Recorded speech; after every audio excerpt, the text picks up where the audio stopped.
I'm pleased to call the meeting to order. Before we begin, we have few ground rules to follow. Please ensure you're on mute at all times unless you're asked to speak so as not to disturb the flow of the meeting.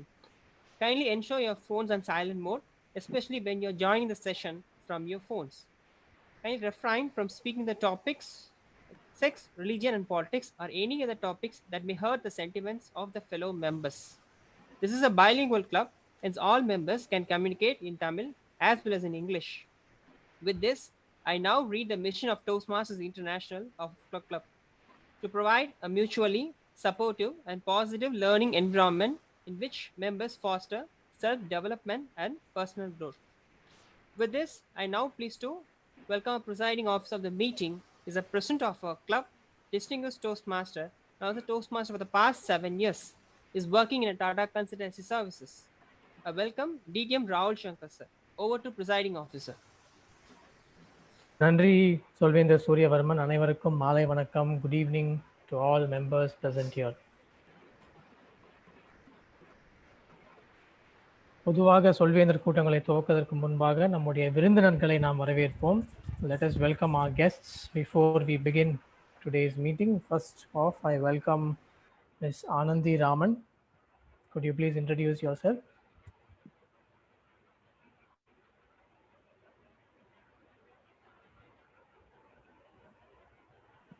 Hello, sir. Yes. Yes, sir. My name is Anandi, sir. I'm working in Secretariat as Assistant Section Officer. This is the second time I'm involving in this club as a guest, sir. Great. Thank you. Vanakkam. Welcome to our meeting. Next, I would like to welcome Ms. Gauri Ramachandran. Thank you. Could you please introduce yourself? I'm working in a high secondary school. I'm handling the English and social science subject. BT assistant, working as a teacher in AGM High Secondary School near Thurayur. Great, ma'am. Great. வணக்கம். Welcome. நம்முடைய மன்றத்தில் வந்து பல்வேறு ஆசான்களும் ஆசிரியர்களும் உள்ளனர். அதே போன்று இன்னொருவரும் இன்று விருந்தினராக வந்துள்ளார். Welcome to our meeting.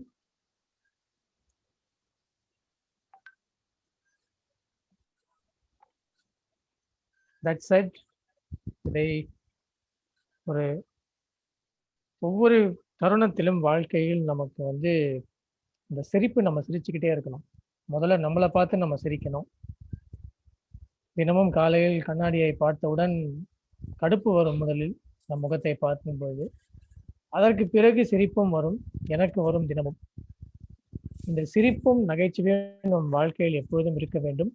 அதனால் முகத்தில் சிரிப்பு இல்லை என்றாலும் ஒரு அருமையான சிரிப்போடு இந்த கூட்டத்தை துவக்க வேண்டும் என்று கூறிக்கொண்டு கூட்டம் எண் 192 துவக்குவதில் பெரும் மகிழ்ச்சி அடைகிறேன். அனைவரும் வருக வருக.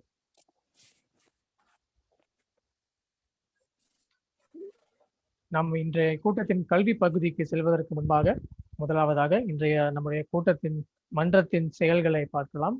Let us have the business session first before we proceed to the meeting. I invite our stand-in secretary for today, the treasurer, Toastmaster Dharani, to please read out the minutes of the meeting, of the previous meeting.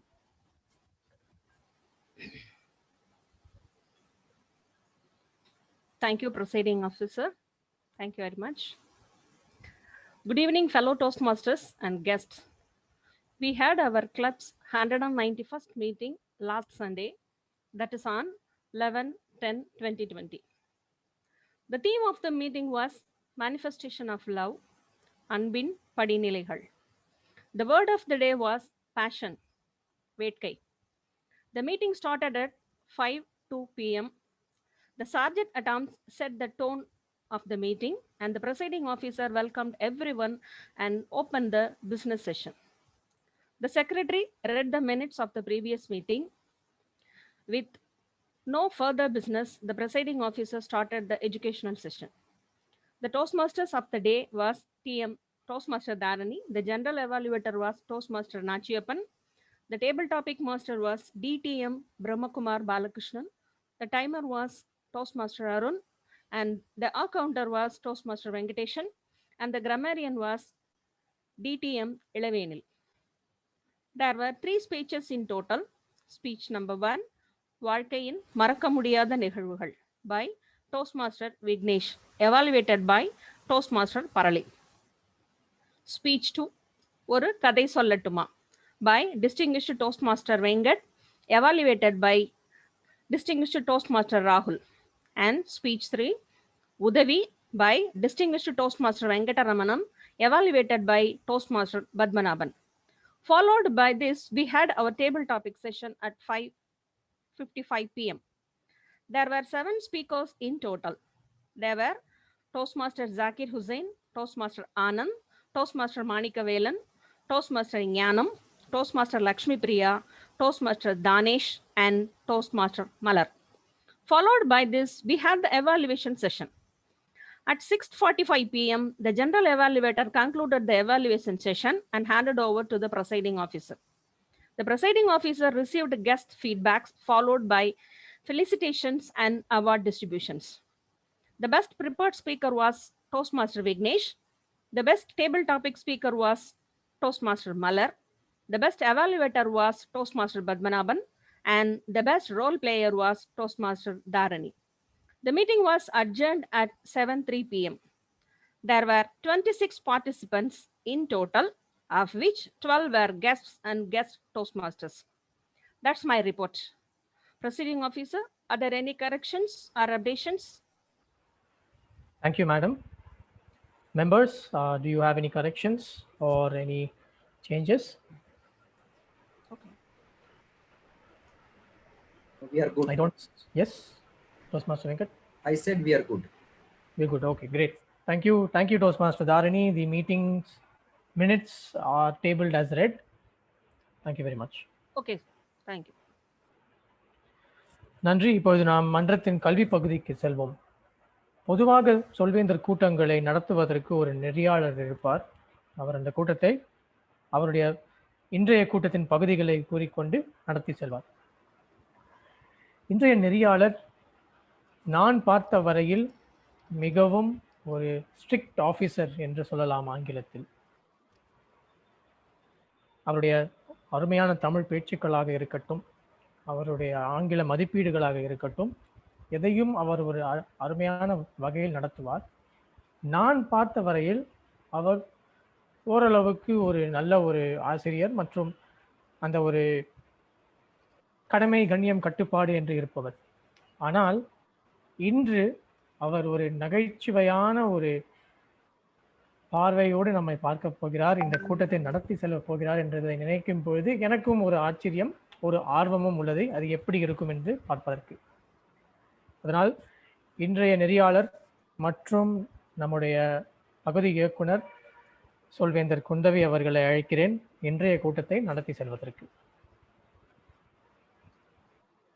மிக்க நன்றி தலைவர் அவர்களே அந்த அருமையான அறிமுகத்துக்கு. ஒருவர் தன்னுடைய நண்பரின் வீட்டுக்கு சாப்பிட போனார். அந்த நண்பர் வீட்டில் அவருக்கு ரவா உப்புமா அளித்தார்கள். அவரும் சாப்பிட்டு முடித்தார். சாப்பிட்டு முடித்து விட்டு நண்பரோடு பேசிக் கொண்டிருக்கும் பொழுது அவருடைய மனைவி வந்து சற்று கவலையாக அவரை எட்டி பார்த்து, ஏங்க நீங்க சைவமா அசைவமா என்று கேட்டார். நண்பர் திகைத்து விட்டு, அசைவம் தான், ஏன் கேட்கிறீர்கள் என்றார். அந்த அம்மா கூறினார்கள், அப்பாடா இப்பதான் எனக்கு மனசு நிம்மதியாச்சு. எங்க வீட்டு ரவ சாலடை திஞ்சு போய் 1 மாசம் ஆச்சு. இதோ இவர் இருக்காரே வாங்கியே கொடுக்க மாட்டேங்கிறார் என்றார். இது புரிகிறதா என்று எனக்கு தெரியவில்லை. நான் மிகவும் ரசித்த ஒரு நகைச்சுவை இது. இதை கூறிக்கொண்டு இன்றைய கரு குறித்து நாம் செல்லும் முன்பாக நான் ஒரு காணொலியை உங்களிடம் பகிர்ந்து கொள்ள விழைகிறேன்.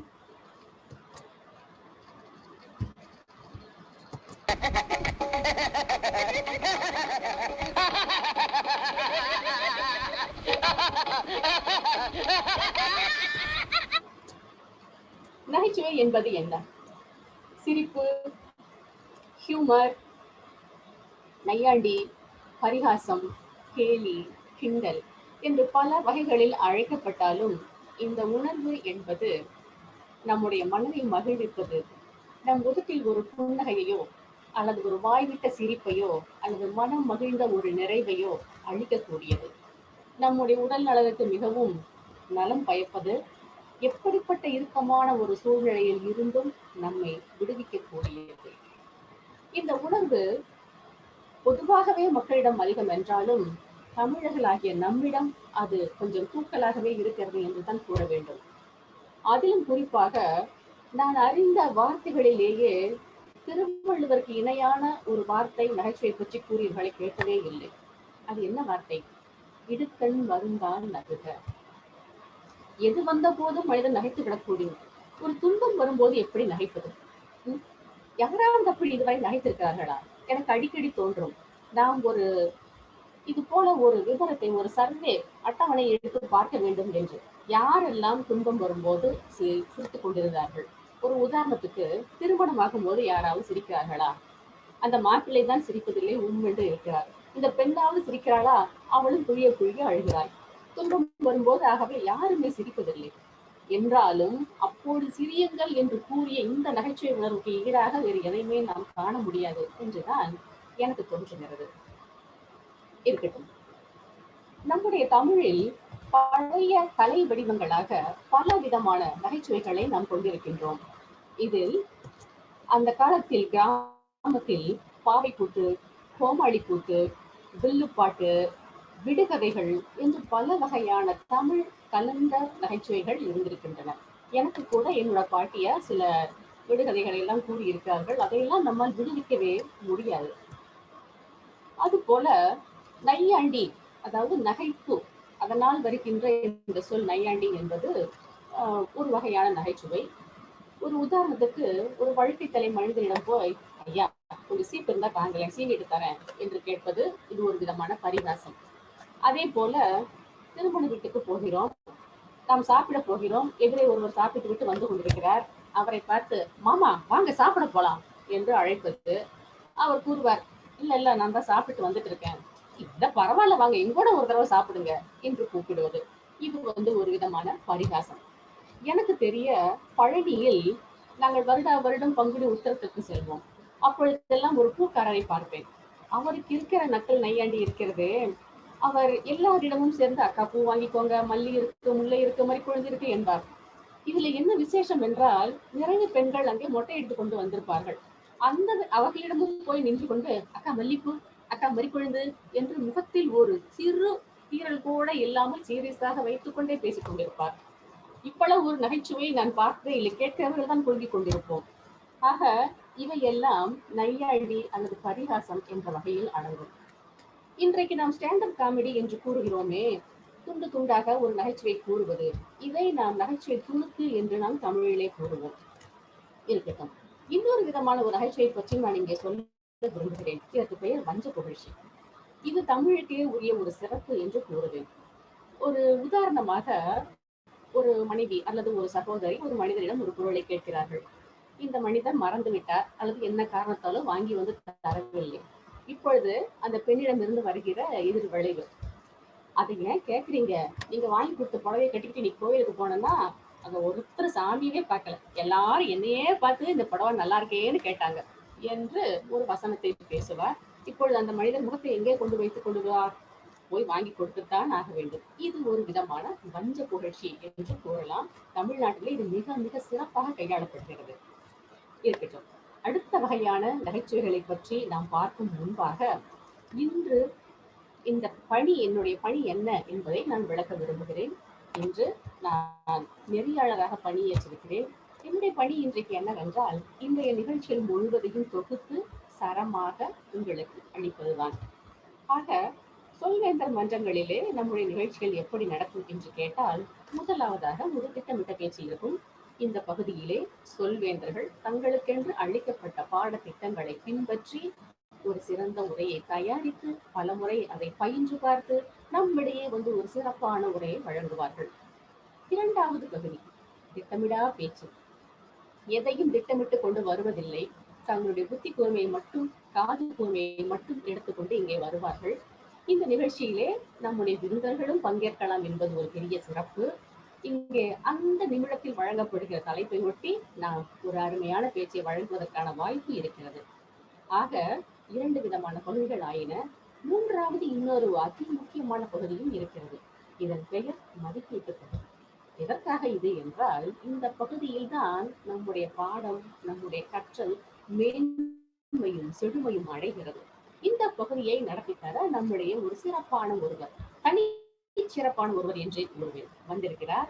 அந்த சொல்வேந்தர் இன்றைய தலைப்பை பற்றி என்ன நினைக்கிறார் என்று நான் அவரிடம் கேட்டேன். அப்பொழுது அவர் கூறியது இதுதான். ஒரு முறை அவர் ஒரு பேருந்திலே பயணித்துக் கொண்டிருந்தார். அப்போது பக்கத்திலே இருந்த ஒரு சிறுவன் கேட்டானாம், கண்டக்டர் ஒவ்வொரு நிறுத்தமாக சொல்லிக் கொண்டே வரும்போது அது என்ன இது என்ன என்று கேட்டுக்கொண்டே வந்தானாம். அவரும் விளக்கிக் கொண்டே வந்தாராம். ஒரு நிறுத்தத்தில் கண்டக்டர் கூறினாராம், இது மாட்டாஸ்பத்திரி, இறங்குங்க என்று. அந்த சிறுவன் கேட்டானாம், மாட்டாஸ்பத்திரினா அது என்ன? இந்த தனித்துவம் வாய்ந்த சொல்வேந்தர் கூறினாலும், இது மாடுகளுக்கான ஒரு மருத்துவமனை என்று. அந்த பையன் தலையை ஆட்டிக் கொண்டான். கொஞ்ச நேரம் சிந்தித்தான். அதன் பிறகு கேட்டான், அப்படியா, இந்த மாடுக்கு தான் டாக்டரா இருக்குமா என்று. இதெல்லாம் நம்முடைய வாழ்வியல் அனுபவத்திலே நாம் காணுகின்ற நகைச்சுவை. இதை அனுபவ நகைச்சுவை என்கிற ஒரு அடைமொழியாலும் நாம் அழைக்கலாம். இத்தகைய அனுபவத்தை என்னோடு பகிர்ந்து கொண்ட அந்த தனித்துவம் வாய்ந்த சொல்வேந்தர் இளவேனில் அவர்களை இன்று நம்மிடையே பொது மதிப்பீட்டாளராக பணியேற்க வரும்படி அன்போடு அழைக்கிறேன். நன்றி சொல்வேந்தர் குந்தவை அவர்களே. இது மிகவும் சிறப்பான ஒரு கூட்டமாக இருக்க போகிறது என்று நினைக்கிறேன். என்றால் நான் கூறிய ஒரு சிறிய துணுக்கிற்கு நீங்கள் அனுபவ நகைச்சுவை என்று ஒரு பெயரும் இட்டு விட்டீர்கள். மிக மிக சிறப்பாக உள்ளது. என்னுடைய பணி இன்று பொது மதிப்பீட்டாளர் பணி. அதாவது இந்த கூட்டத்தின் ஆரம்பம் முதல் முடிவு வரை இருக்கும் நிறை குறைகளை நான் குறித்து வைத்து கூட்ட இறுதியில் நான் கூறுவேன். இதில் எனக்கு உதவ 3 பேர் இருக்கிறார்கள். அவர்களில் முதல் நேர கணக்காளர், அதாவது டைமர், சொல்வேந்தர் Venkatesan Parivallan. Good evening, fellow Toastmasters and guests. This is my role. As a timer, I will time the table topic speakers, formal speeches, and evaluations. I will also alert each speaker of the time they are left using the green, yellow, and red cards, which denote specific times remaining. Tabletop speakers should limit their remarks at no more than 2 minutes. Other speeches should be 5 to 7 minutes length. The individual evaluation should be between 2 to 3 minutes. With this, at the end of the meeting, I will submit my remote. Thank you, and over to the GE. மிக்க நன்றி சொல்வேந்தர் வெங்கடேசன். இவர் இப்போது பேசியவர் ஒரு பொறியாளர், சொல்வேந்தர் மற்றும் திரைப்படங்களை review செய்பவர். இவரிடம் நான் நகைச்சுவை பற்றி கேட்டபோது அவர் சொன்னது, நாம் நம்மை மறந்து சிரிக்க வேண்டும், ஆனால் மற்றவருடைய தோற்றத்தை பற்றி அந்த நகைச்சுவை இருக்கக்கூடாது. இதை நான் முதலில் கூறியிருக்க வேண்டும். அந்நேரம் என் இணையம் உங்கள் இணைப்பு சரியில்லை என்று கூறியது. அதனால் முடிவு பிறகு கூறுகிறேன், மன்னிக்கவும். அடுத்து வருபவர் நம் அசைக்கொள்தி. அவர் சொல்வேந்தர் சூர்யா. இவர் Apollo arts and science college கல்லூரியில் உதவி பேராசிரியராக பணிபுரிகிறார். இவருக்கு திரைப்படங்கள் பார்ப்பது மிகவும் பிடிக்கும். அதுவும் கொஞ்சம் திகில் படங்கள் என்றால் மிகவும் பிடிக்கும் என்று கூறியுள்ளார். இவர் கூறியது, நகைச்சுவை என்பது நம்மை மகிழ்விக்கும்படி இருக்க வேண்டும், ஆனால் யாருடைய உணர்வையும் காயப்படுத்துதல் கூடாது. இன்றைய மதிப்பீட்டாளர்கள் எல்லோருக்குமே ஒரே ரீதியான உணர்வுதான் இருக்கிறது நகைச்சுவையை பற்றி. அசைக்கொல்லி சூர்யா அவர்கள், நீங்கள் உங்கள் உரையை கூறலாம். Thank you, General Evaluator. Am I audible? Yes. Oh, thank you. Once again, good evening to all. As an counter, I will keep a note of the unintentional pauses and filler words such as so, like, you know, etc., which disturb the flow and spoil the effectiveness of the speech. I will provide my report towards the end of the meeting. Thank you. Over to GE. நன்றி சொல்வேந்தர் சூர்யா அவர்களே. அடுத்து வருபவர் ஒரு ஆசிரியை. இவருக்கு வரலாறு, அரசியல் இவையெல்லாம் மிகவும் பிடிக்கும். சொல்வேந்தர் தரணி அவர்கள் இன்றைய இலக்கணவாணர். நன்றி பொது மதிப்பீட்டாளர் அவர்களே. சொல்வேந்தர்கள் மன்றத்தின் வேலை பேச்சாளர்களை ஊக்குவிப்பதும் அவர்களது உரையை சரியாக வழங்குவதற்காக அவர்களுக்கு உதவி செய்வதும் என்று இலக்கணவாணரின் பணியை வரையறுத்திருக்கிறது. அந்த பணியை இன்று நான் செய்யவிருக்கிறேன். அதோடு மட்டுமல்லாமல் இலக்கணவாணரின் மற்றொரு பணியும் இந்த நாளின் சொல்லை வழங்குவது. பணியில்லாத மார்கழியா, படையில்லாத மன்னவனா, சிரிப்பில்லாத நகைச்சுவை இருக்க முடியுமா? ஆதலால் சிரிப்பு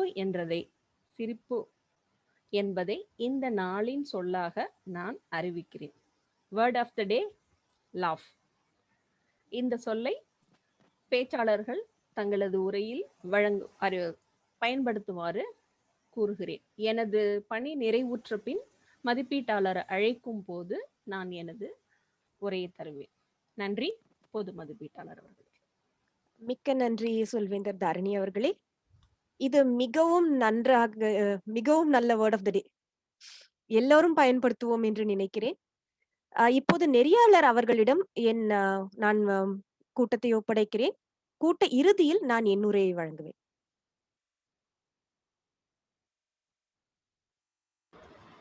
மிக்க நன்றி பொது மதிப்பீட்டாளர் அவர்களே. நம்முடைய நிகழ்ச்சியின் முதலாவது பகுதிக்கு செல்லும் முன்பாக இன்னும் ஒரு வகையான நகைச்சுவை பற்றி பேசிவிட விரும்புகிறேன். இதை பருவ கால நகைச்சுவை அல்லது சீசனல் என்று கூறுவோம். இது எப்படி என்றால், மழைக்காலம் வந்த உடனே மருத்துவர்களை பற்றிய நகைச்சுவை எல்லாம் வந்துவிடும். அதே போல டிசம்பர் மாதம் வந்த உடனே கச்சேரி பற்றிய நகைச்சுவை வந்துவிடும். ஜூன் ஜூலையில் பள்ளி கல்லூரிகள் திறக்கும் பொழுது பார்த்தீர்களானால் அந்த கட்டணத்துக்காக அவர்கள் கஷ்டப்படுவது, அந்த நுழைவுக்காக பெற்றோர்கள் படும் கஷ்டம், இவை பற்றிய துணுக்குகளாக வெளிவந்து கொண்டிருக்கும். இதையெல்லாம் பருவகால நகைச்சுவை என்று நாம் கூறுவோம். இந்த அறிமுகத்தோடு நாம் அடுத்து நம்முடைய முதலாவது நிகழ்ச்சியான திட்டமிட்ட பேச்சு பகுதிக்கு செல்ல இருக்கிறோம். இன்று நம்மிடையே 2 பேச்சாளர்கள் தங்களுடைய அரிய உரையை வழங்க இருக்கிறார்கள். நம்முடைய முதலாவது பேச்சாளர் யார் என்று பார்த்தால் திரு நாகேந்திர பாரதி அவர்கள். நாகேந்திர பாரதி அவர்களை பற்றி கூறுவது என்றால், மிகச் சிறப்பான பேச்சாளர், மிக தனித்துவத்தோடு தமிழை பேசக்கூடியவர், அருமையாக கவிதைகள் வடிக்கக்கூடியவர். ஒரு பேச்சு என்று வந்தால் அந்த சில நாயகர்கள் கூறுவார்களே, அது போல களத்தில் இறங்கி ஒரு காட்டிவிடக்கூடியவர். அப்படித்தான் சுழன்றடித்து நம்முடைய மன்ற அளவிலும் நம்முடைய பகுதி அளவிலும் வெற்றி கோப்பை தட்டி சென்றிருக்கிறார். அவர் இன்று நம்முடைய உரை நிகழ்த்த இருக்கிறார். இவரிடம் நான் கேட்டேன், நீங்கள் மிகவும் ரசித்த ஒரு நகைச்சுவை துணுக்கு எது என்று. அதற்கு அவர் கூறிய பதில் ஏராளமாக பிடிக்கும். ஆனால் மிக எளிமையாக பாமரர்களை சென்று அடையக்கூடியதாக நான் விரும்புவது, வேணாம், அடிக்காத, வலிக்குது, அழுதுருவேன், இதுதான் தனக்கு பிடிக்கும் என்று அவர் கூறியிருக்கிறார். இன்று அவரை யார் எப்படி அடித்தார்கள், அவர் எப்படி வேண்டாம் என்று கூறினார், எப்படி அழப்போகிறார் என்பதையெல்லாம் நாம் பார்க்க போகிறோம். திட்டமிட்ட பேச்சுக்காக திரு நாகேந்திர பாரதி அவர்களை மேடைக்கு அழைக்கிறேன். திரு நாகேந்திர பாரதி அவர்களே, கரப்பான் கராத்தே திரு நாகேந்திர பாரதி.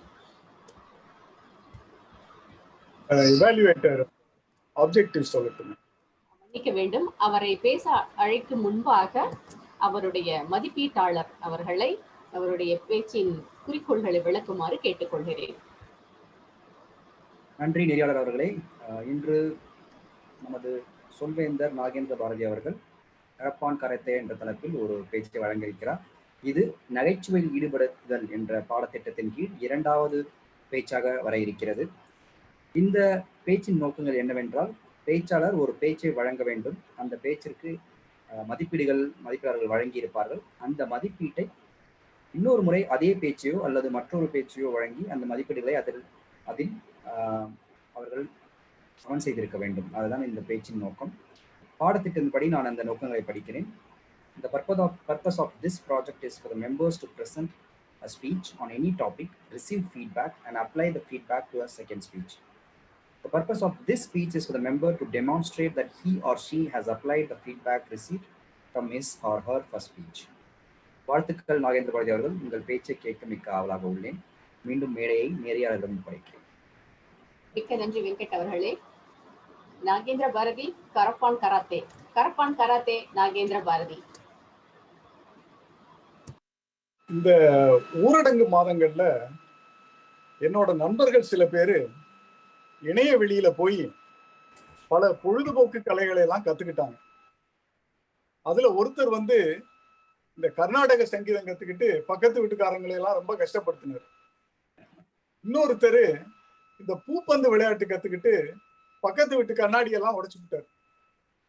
நான் அவங்ககிட்ட கேட்டேன், இந்த 60 வயசை தாண்டின பிறகு இந்த ஆசையெல்லாம் உங்களுக்கு என்னத்துக்கு அப்படின்னு கேட்டா அவர் சொன்னாரு, திருவள்ளுவரே சொல்லியிருக்காருங்க, தொட்டனை தூரும் மணற்கேணி மாந்தருக்கு கற்றனை தூரும் அறிவு. மணற்கேணி தோண்ட தோண்டத்தான் நீர் வரும். அது மாதிரி நம்ம என்ன வயசானாலும் நம்ம தொடர்ந்து கத்துக்கிட்டே இருந்தா தான் நம்ம அறிவு நல்லா இருக்குங்க அப்படின்னு. உடனே எனக்கு ஒரு ஆசை வந்துருச்சு. அது சின்ன பிள்ளையில இருந்தே எனக்கு ஒரு ஆசை இருக்கு.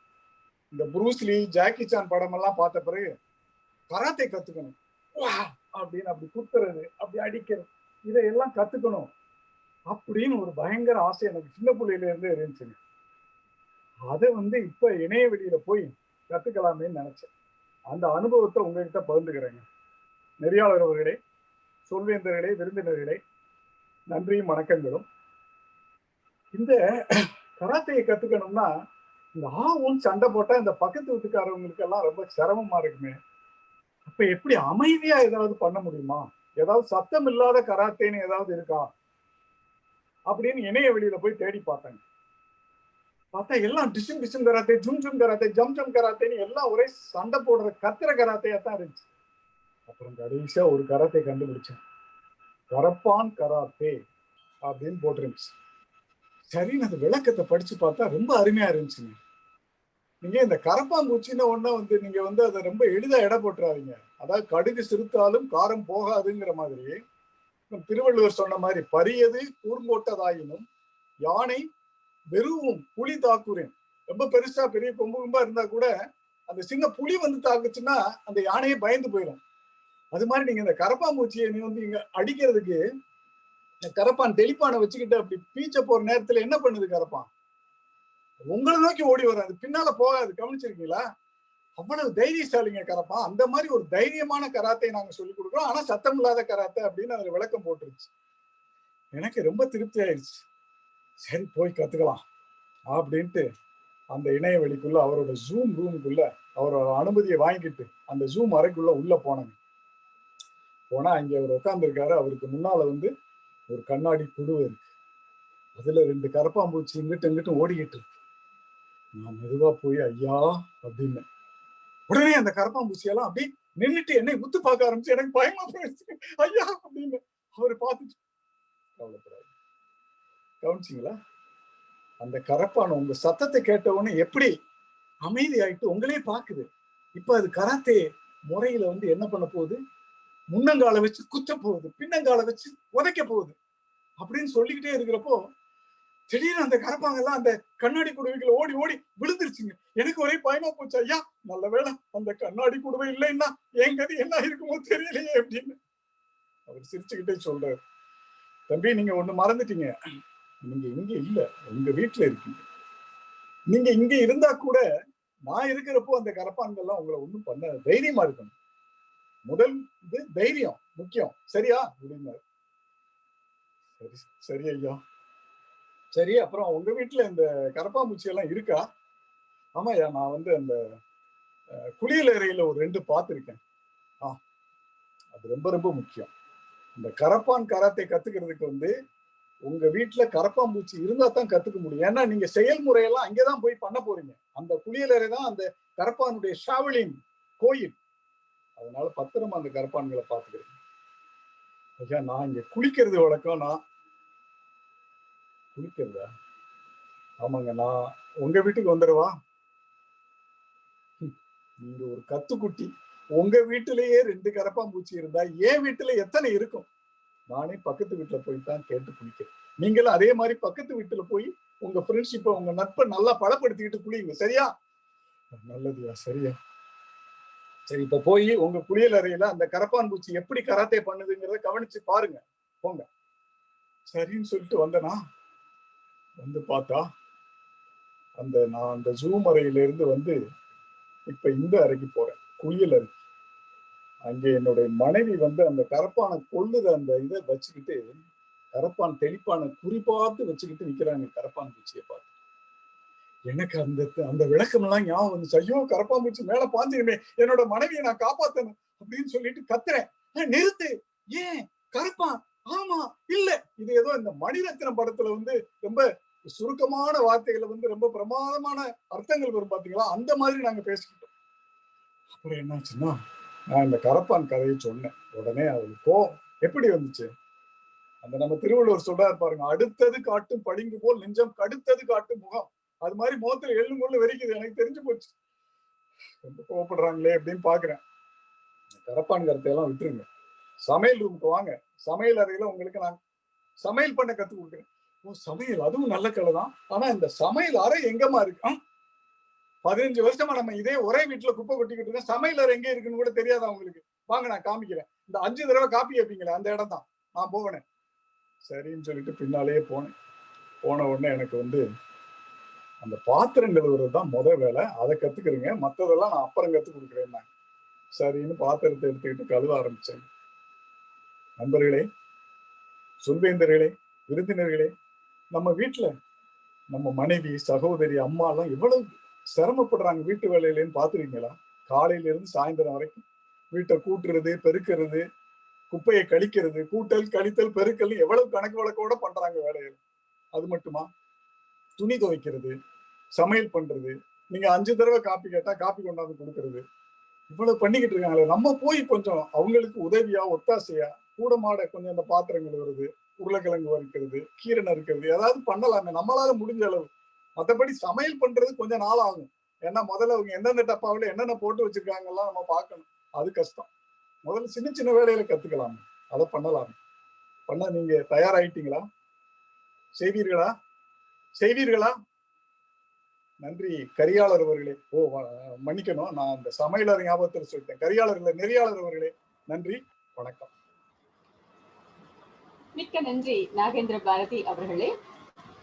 அடுத்ததாக நம்மிடையே பேச இருப்பவர் நம்முடைய மன்றத்தின் மிக துடிப்பான ஒரு இளம் சொல்வேந்தர். அவர் நம்முடைய மன்றத்தின் முன்னாள் தலைவரும் கூட. இன்று என்ன செய்கிறார் என்று கேட்டீர்களானால், நம்முடைய வட்டாரத்தில் பாய்ந்து பாய்ந்து பல வேலைகளை செய்து கொண்டிருக்கிறார். சொல்வேந்தர் மன்றங்களில் தலைமை பண்பு சம்பந்தமாக எந்த கேள்வி வேண்டுமானாலும் நீங்கள் அவரிடம் கேட்கலாம். அப்படிப்பட்ட ஒரு திறந்த புத்தகம் அவர். அவரிடம் நான் நீங்கள் மிகவும் ரசித்த ஒரு நகைச்சுவை துணுக்கு என்ன என்று கேட்ட பொழுது, அவரும் அதே வைகை புயலை பற்றித்தான் கூறினார். ஆனால் அவர் கூறியது வேறு ஒரு வசனம். அவர் கூறியது பில்டிங் ஸ்ட்ராங்கு, பேஸ்மெண்ட் வீக் என்பது. இன்று அவருடைய பேச்சில் நாம் அந்த பில்டிங் ஸ்ட்ராங்கா, பேஸ்மெண்ட் வீக்கா என்பதை எல்லாம் காண இருக்கிறோம். அவரை பேச அழைக்கும் முன்பாக அவருடைய பேச்சின் குறிக்கோள்களை விளக்கும்படி அவருடைய மதிப்பீட்டாளர் ஷாலினி அவர்களை நான் கேட்டுக்கொள்கிறேன். Thank you, Toastmaster Kundari Balashanmugam. Today, Toastmaster Vidura is going to present a speech on level 3, third speech, that is connect with storytelling. The purpose of this project is for the member to practice using a story within a speech or giving a speech that is a story. So all the best, Toastmaster Vidura. Looking forward for your speech. Over to you. சொல்வேந்தர் விதுரர். இது முடிவல்ல, ஆரம்பம். இது முடிவல்ல, ஆரம்பம். சொல்வேந்தர் விதுரர். நன்றி நெறியாளர் அவர்களே. நான் என் கதையை ஆரம்பிப்பதற்கு முன்பாக ஒரு சிறிய இதையை கூற விரும்புகிறேன். நான் இதிகாச பகுதியிலிருந்து என்னோட பாடத்திட்டத்திற்காக பேச்சை பேசுகிறேன் தவிர இது எந்த மத சார்பும் இல்லை. மாலை வணக்கம் சொல்வேந்தர்களே மற்றும் விருந்தினர்களே. மகாபாரதம் எப்போது முடிவடைந்தது? குருச்சேத்திர போர் முடிந்தவுடன் முடிவடைந்ததா? அப்படிதான் பல பேர் சொன்னார்கள். நானும் அதை நம்பினேன். வாங்கள் கதைக்கு செல்லலாம். குருச்சேத்திர போர் முடிந்தவுடன் மகாபாரதம் முடியவில்லை. அது தொடக்கம், அது முடிவல்ல, புதிய அத்தியாயத்திற்கான தொடக்கம். குருச்சேத்திர போர் முடிவடைந்து விட்டது. யுதிஷ்டர் அதாவது தர்மர் ஹஸ்தினாபுரத்தில் ஆட்சி அமைத்தார். 36 வருடங்கள் ஆட்சி அமைத்தார். நேர்மையாகவும் சிறப்பாகவும் ஆட்சியை அமைத்தார். ஆனால் அவரோட உறவினர்களும் யாரும் இல்லை. திருதராஷ்டிரரும் அவருடைய மனைவி விதுரரும் வனவாசம் சென்று விட்டனர். ஆனால் தர்மரோ ஆட்சியை அமைத்தார். பிறகு கிருஷ்ணரும் இறந்து விட்டார். தர்மர் அவரது மனைவி திரௌபதியும் மற்றும் அவரோட சகோதரர்களிடம் போய் சொன்னார், நம்மோட காலம் முடிவடைந்து விட்டது, நாம் இப்போது நீர்மலைக்கு செல்லலாம் என்று கூறினார். அண்ணன் சொல்லிவிட்டார், வேற என்ன செய்ய வேண்டும், போவோம் வாருங்கள் என்று அனைவரும் கிளம்பினர். ராஜ பதவியை கொடுக்க வேண்டும் அல்லவா? பிரசித்யு அபிமன்யுவின் மகனிடம் ராஜ பொறுப்பை வழங்கினார் யுதிஷ்டர். பிறகு ராஜ அலங்காரத்தை எல்லாம் கலைத்துவிட்டு வெறும் ஒரு துண்டும் துணியுடன் சகோதரர்கள், பிறகு மனைவியார், பிறகு ஒரு நாயுடன் கிளம்பினார். வேதயாசர் சொன்னார், நீங்க யாரும் பின்னாடி திரும்பி பார்க்க கூடாது, என்ன நடந்தாலும் பின்னாடி திரும்பி பார்க்க கூடாது என்று வேதயாசர் சொன்னார். அப்போதுதான் உங்கள் தூதருடன் மேலுலகத்துக்கு செல்வீர்கள் என்று கூறினார். எல்லோரும் நடைப்பயணத்தை ஆரம்பித்தார்கள். ஒரு நாயுடன் முதலில் யுதிஷ்டர் நடந்தார், பிறகு அர்ஜுனன் நடந்தார், பிறகு சகாதேவன், பிறகு நகுலன், பிறகு திரௌபதி, அதற்கு பிறகு பீமனும் நடந்தார். பொறுமையாக நடந்து சென்றிருந்த போது முதலில் திரௌபதி இறந்து விட்டார்.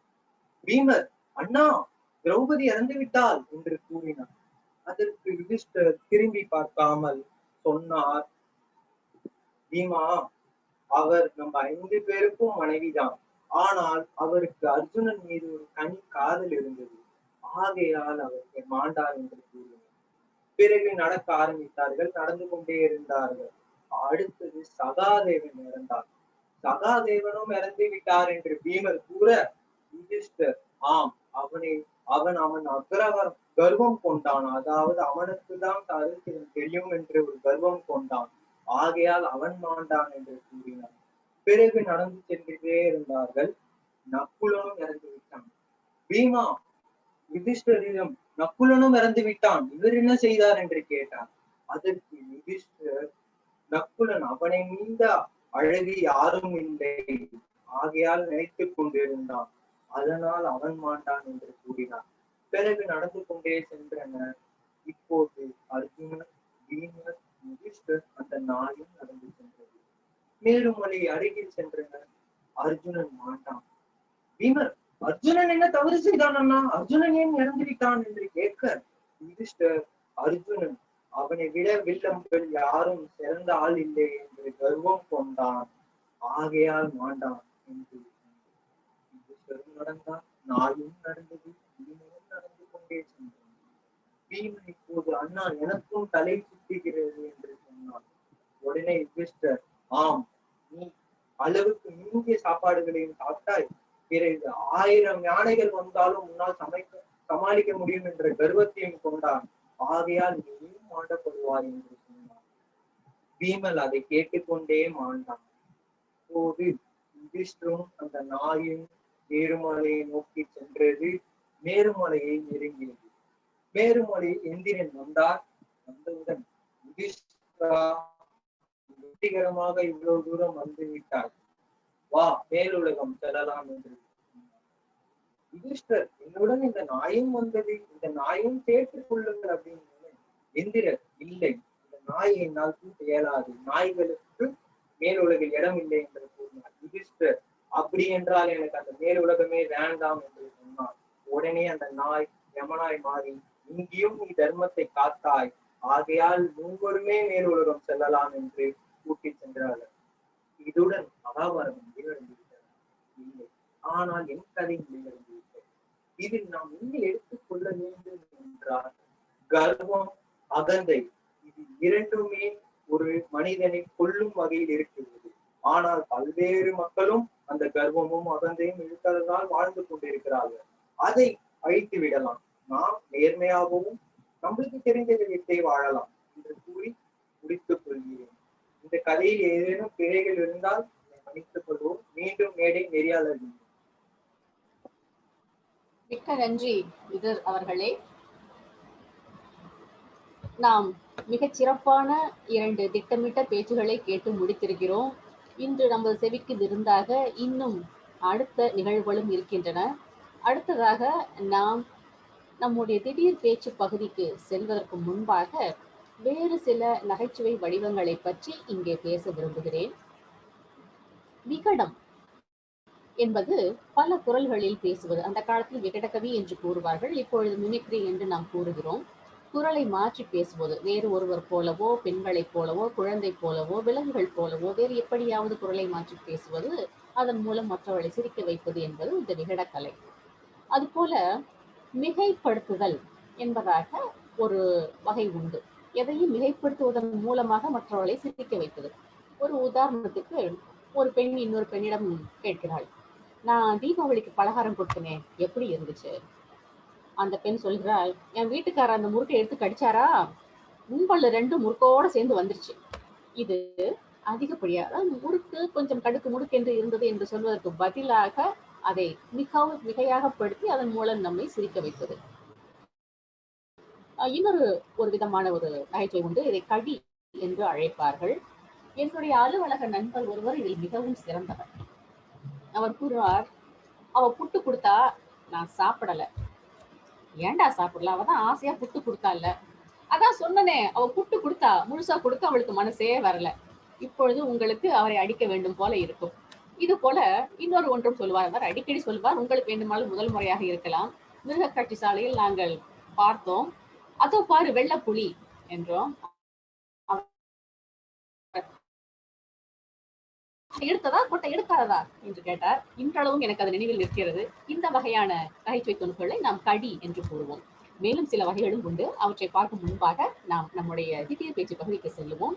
இந்த பகுதியை நமக்கு நடத்தி தர இருப்பவர் நம்முடைய மன்றத்தின் தலைவர், நம்முடைய மன்றத்தின் செல்ல பிள்ளை, ஊராருக்கு நன்மை செய்யக்கூடிய நல்ல பிள்ளை.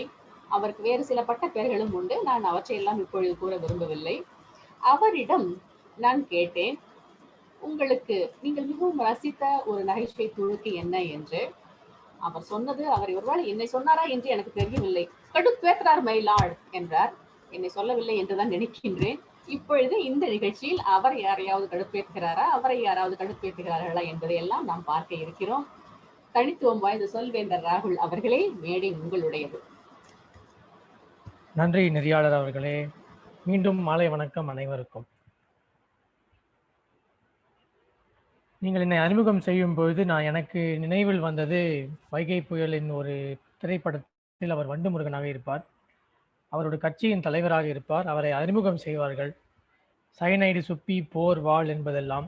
அவ்வாறு என்னை நீங்கள் அறிமுகம் செய்வீர்கள் என்று எனக்கு ஒரு சிறு பயம் இருந்தது. நகைச்சுவை வாழ்க்கையில் மிகவும் முக்கியமானது. மிகவும் பாதித்தது வடிவேலின் நகைச்சுவை தான். இன்று வரை தினமும் நான் அதை பார்த்து கொண்டே இருப்பேன். படங்களாக பார்க்காம இருந்தாலும் இப்பொழுது கேலி சித்திரங்கள் மீம்ஸாகவும் அவருடைய திரைப்படங்களில் வரும் பல்வேறு பகுதிகளும் நகைச்சுவை நேரங்களையும் போட்டுவிட்டு நாம் அனைவரும் மகிழ்ந்து அதை பகிர்ந்து கொண்டு ரசிக்கிறோம். அதனால் இன்றைய கூட்டத்தின் திடீர் பேச்சு பகுதியிலும் அவரை சம்பந்தப்படுத்திய சில நகைச்சுவை தருணங்களில் உங்கள் வாழ்க்கையில் எவ்வாறு இருந்தன என்பதை நீங்கள் பகிர்ந்து கொள்ளலாம்.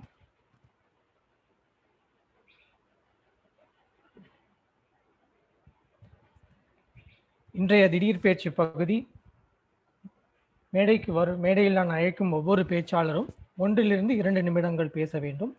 குறைந்தபட்சம் பச்சை அட்டை காண்பிக்கும் வரையாவது பேசுமாறு நான் கேட்டுக்கொள்கிறேன். விருந்தினர்கள் மற்றும் உறுப்பினர்கள் அனைவரையும் நான் அழைப்பேன் இந்த பேச்சு பகுதியில் பேசுவதற்கு. நான் கொடுக்கும் தலைப்பில் நீங்கள் தமிழ், ஆங்கிலம் 2 மொழிகளிலும் பேசலாம். முதலாவதாக நான் அழைக்க இருப்பது இன்றைய ஒரு விருந்தினர் விருந்தினர் கயல் மணிவண்ணன். இருக்கிறீர்களா?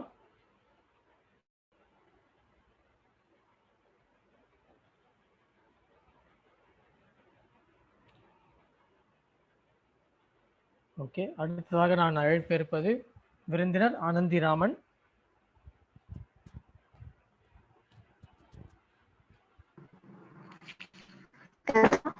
Yes ma'am. ஸோ உங்களுக்கு நான் கொடுக்கவிருக்கும் தலைப்பு நம்முடைய மிகவும் தெரிந்த ஒரு கதாபாத்திரம் நம்முடைய வடிவேலு நடித்தது. இன்றைய தலைப்புக்கும் மிகவும் பொருந்தும்.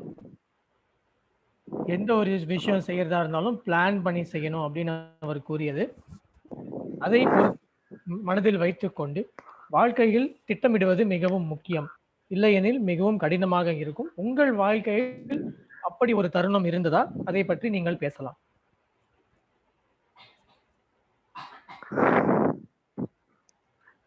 எனக்கு கொஞ்சம் டைம் வேணும்னு நினைக்கிறேன். இதான் ஃபர்ஸ்ட் டைம் நான் இது பண்றது.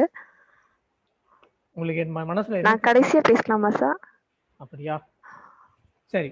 இந்த ஆனா இதோட இந்த பகுதியோட நோக்கமே வந்து உங்களுக்கு கொடுத்த உடனே பிளான் பண்ணாம பேசுறதுதான். Okay sir. ஒரு 10 வினாடிகள் எடுத்துக்கொள்ளுங்கள். அதற்கு பிறகு நீங்கள் துவக்கலாம். Yes sir.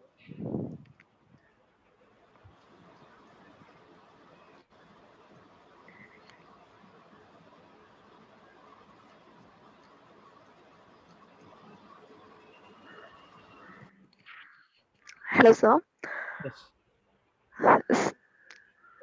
நான் இதை ஃபர்ஸ்ட் டைம் பேசுறேங்கிறதுனால எனக்கு கரெக்டா பேசுவேனான்னு தெரியல.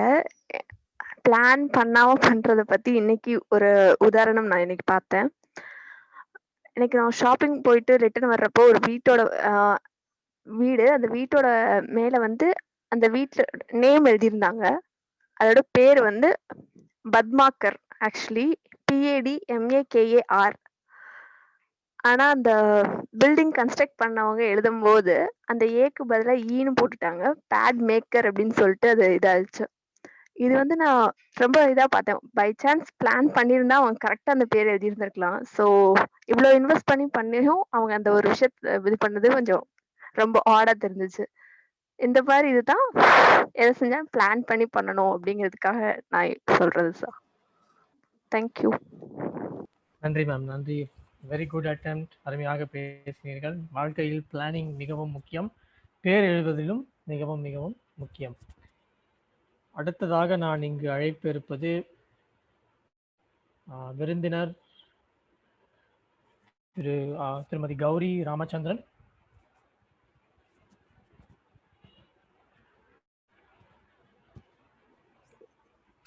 எஸ், சொல்லுங்க சார். Yes ma'am. உங்களுக்கு நான் கொடுக்க போற தலைப்பு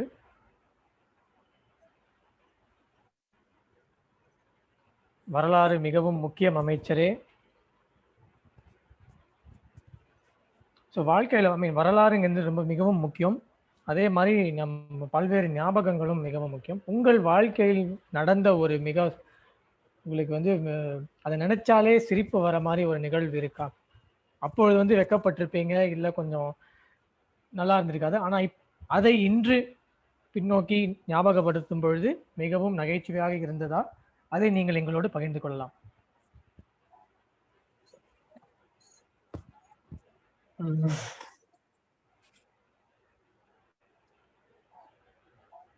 ஓகே, நானும் இன்னைக்கு தான் ஃபர்ஸ்ட் டைம் இந்த ப்ரோக்ராம்ல கலந்துக்கிறேன்.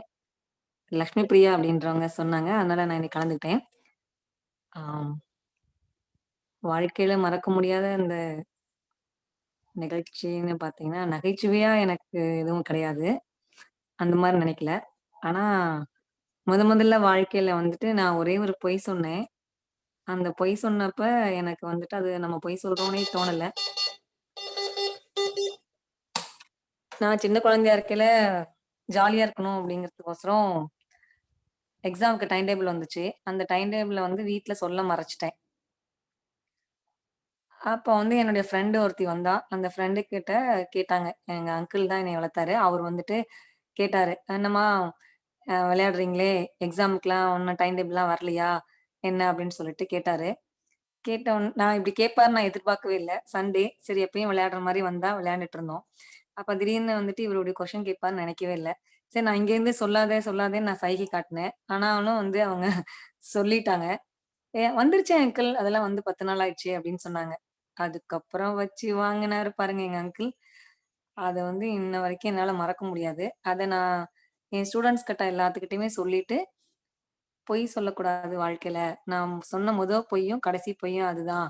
அப்படின்னு சொல்லிட்டு குழந்தைங்கள்ட்ட வந்து நான் அடி வாங்கினத கூட வந்துட்டு மறைக்காம சொல்லிருவேன். அப்ப பிள்ளைங்கலாம் வந்துட்டு, மேடம் கூட வந்து பாருடா அடி வாங்கியிருக்காங்க அப்படின்னு சொல்லிட்டு அவங்களுக்கு அந்த நிமிஷம் சிரிப்பாங்க. இருந்தாலும் வந்து அதுக்கு பின்னாடி வந்து நம்ம பொய் சொல்லக்கூடாது அப்படிங்கிறத கொஞ்சம் ரியலைஸ் பண்ணுவாங்க. ஸோ நான் என் வாழ்க்கையில மறக்க முடியாத ஒரு நிகழ்ச்சியா நான் அத நினைச்சுட்டு இருக்கேன். இது வந்து சிரிப்பான விஷயம் கிடையாது.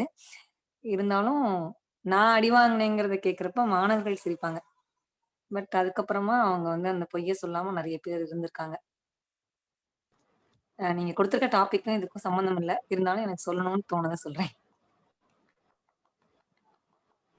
நன்றி மேடம், நன்றி. நாம அடி வாங்கினதை பத்தி பேசுறதுக்கே ஒரு பெருந்தன்மை வேணும். அதனால நன்றாக மிகவும் அருமையாக இருந்தது. நன்றி. ஆனா அதுக்கப்புறம் நான் வாழ்க்கையில இதுவரைக்கும் ஒரு பொய் கூட சொன்னதே கிடையாது. நன்றி மேம், நன்றி. அடுத்ததாக நாம் இப்பொழுது அழைக்க இருக்கும் பேச்சாளர் சொல்வேந்தர் ஜாக்கிர். வணக்கம். வணக்கம். உங்களுக்கான தலைப்பு எனக்கு மிகவும் பிடித்த ஒரு மனிதர் நம்முடைய வக்கீல் வண்டுமுருகன் தான். உங்கள் வாழ்க்கையில் நீங்கள் வந்து ஏதோ சொல்ல வரீங்க, ஆனால் உன்னை சொல்றதுக்கு விட மாட்டேன்றாங்க, தடுத்து நிறுத்துறாங்க. கடைசி வரைக்கும் உங்களை ஒழுங்கா பேசவே விட மாட்டேன்றாங்க, இல்லை என்னாலையும் பேச முடியல அப்படின்னு ஒரு தருணம் உங்க வாழ்க்கையில இருந்திருக்கா? இல்லை அப்படி ஒரு தருணம் வந்தா அதை எப்படி நம்ம வந்து மீண்டு வர்றது? வணக்கம் அனைவருக்கும். இந்த மாதிரி தருணங்கள் நிறைய நேரங்களில் எனக்கு ஏற்படுவது. நான் ஒரு திறன் மேம்பாட்டலாக இருப்பதால் நிறைய இடங்களில் நான் சொல்லக்கூடிய கருத்தை ஏற்கக்கூடிய மக்கள் அதனுடைய பாணியில் பார்க்காமல் தங்களுடைய கோணத்தில் அதை புரிந்து கொள்ள முயற்சிப்பார்கள். அதை நான் நிறைய நேரங்களில் நான் நினைத்து கொண்டிருப்பேன். கல்லூரியில் நான் படித்துக் கொண்டிருக்கும் போது ஒரு பாடத்திட்டத்தில் 1 அதுக்கப்புறம் MM வரும், 1 அடுத்தது MM என்று 3 வரும், 5வது பெரிதாக வரும், அடுத்தது 6 வரும். 5.5 என்றதை 5.5க்கு அப்புறம் வந்து 5.6 என்று தான் சொல்ல வேண்டும்.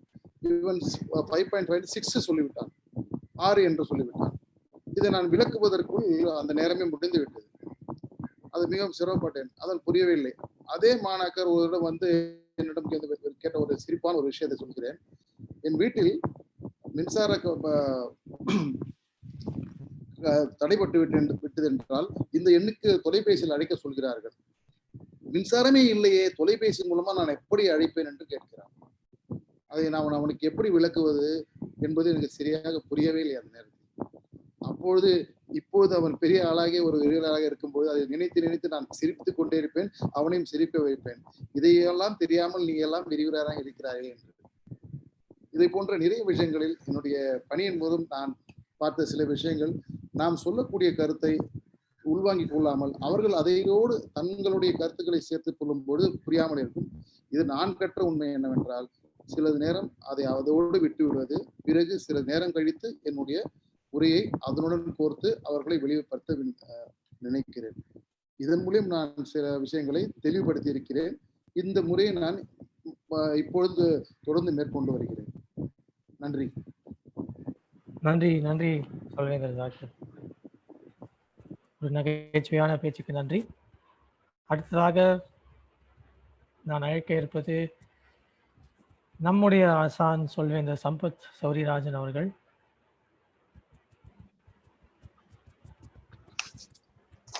ஹலோ.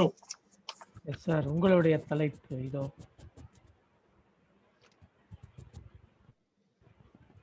ஸோ நம்முடைய நேசமணி வந்து விட்டார். Murphy's law, what can go wrong will definitely go wrong in the worst way possible.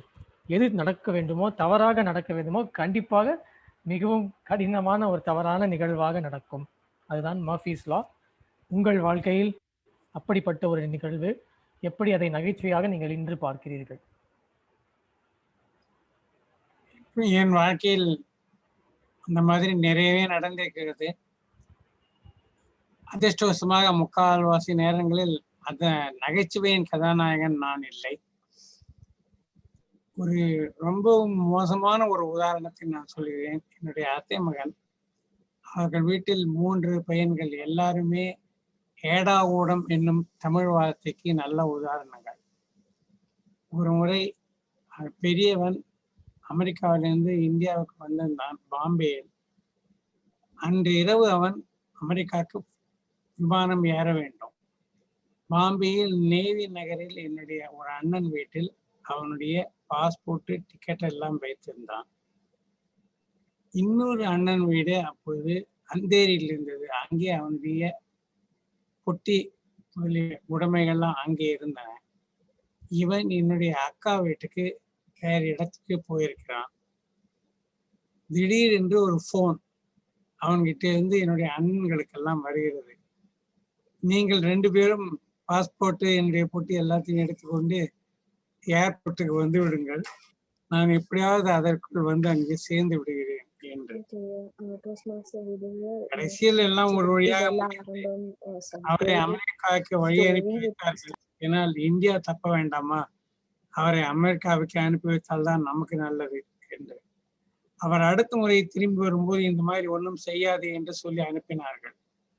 அடுத்த முறை அவர் திரும்பி வந்தபோது இரவு 1:30 மணிக்கு விமான நிலையத்தில் இறங்கின உடனே என்னுடைய அக்கா புருஷனுக்கும் என்னுடைய 2 அண்ணன்களுக்கும் பாதி ராத்திரியில் ஃபோன் பண்ணி தூங்கும்போது, நான் யார் என்று கண்டுபிடி பார்க்கலாம் என்றார். அந்த முறை அவருடைய வேடிக்கை ஆரம்பத்திலேயே வந்துவிட்டது. இதுதான் நான் இன்று கூற விரும்பிய நிகழ்ச்சி. நன்றி. நன்றி நன்றி சம்பத் சௌரிராஜன் அவர்களே. கடைசியாக நான் இன்று அழைக்க இருப்பது திரு பழனிசுவாமி ஞானம். வணக்கம் ஐயா. வணக்கம். உங்களுக்கான தலைப்பு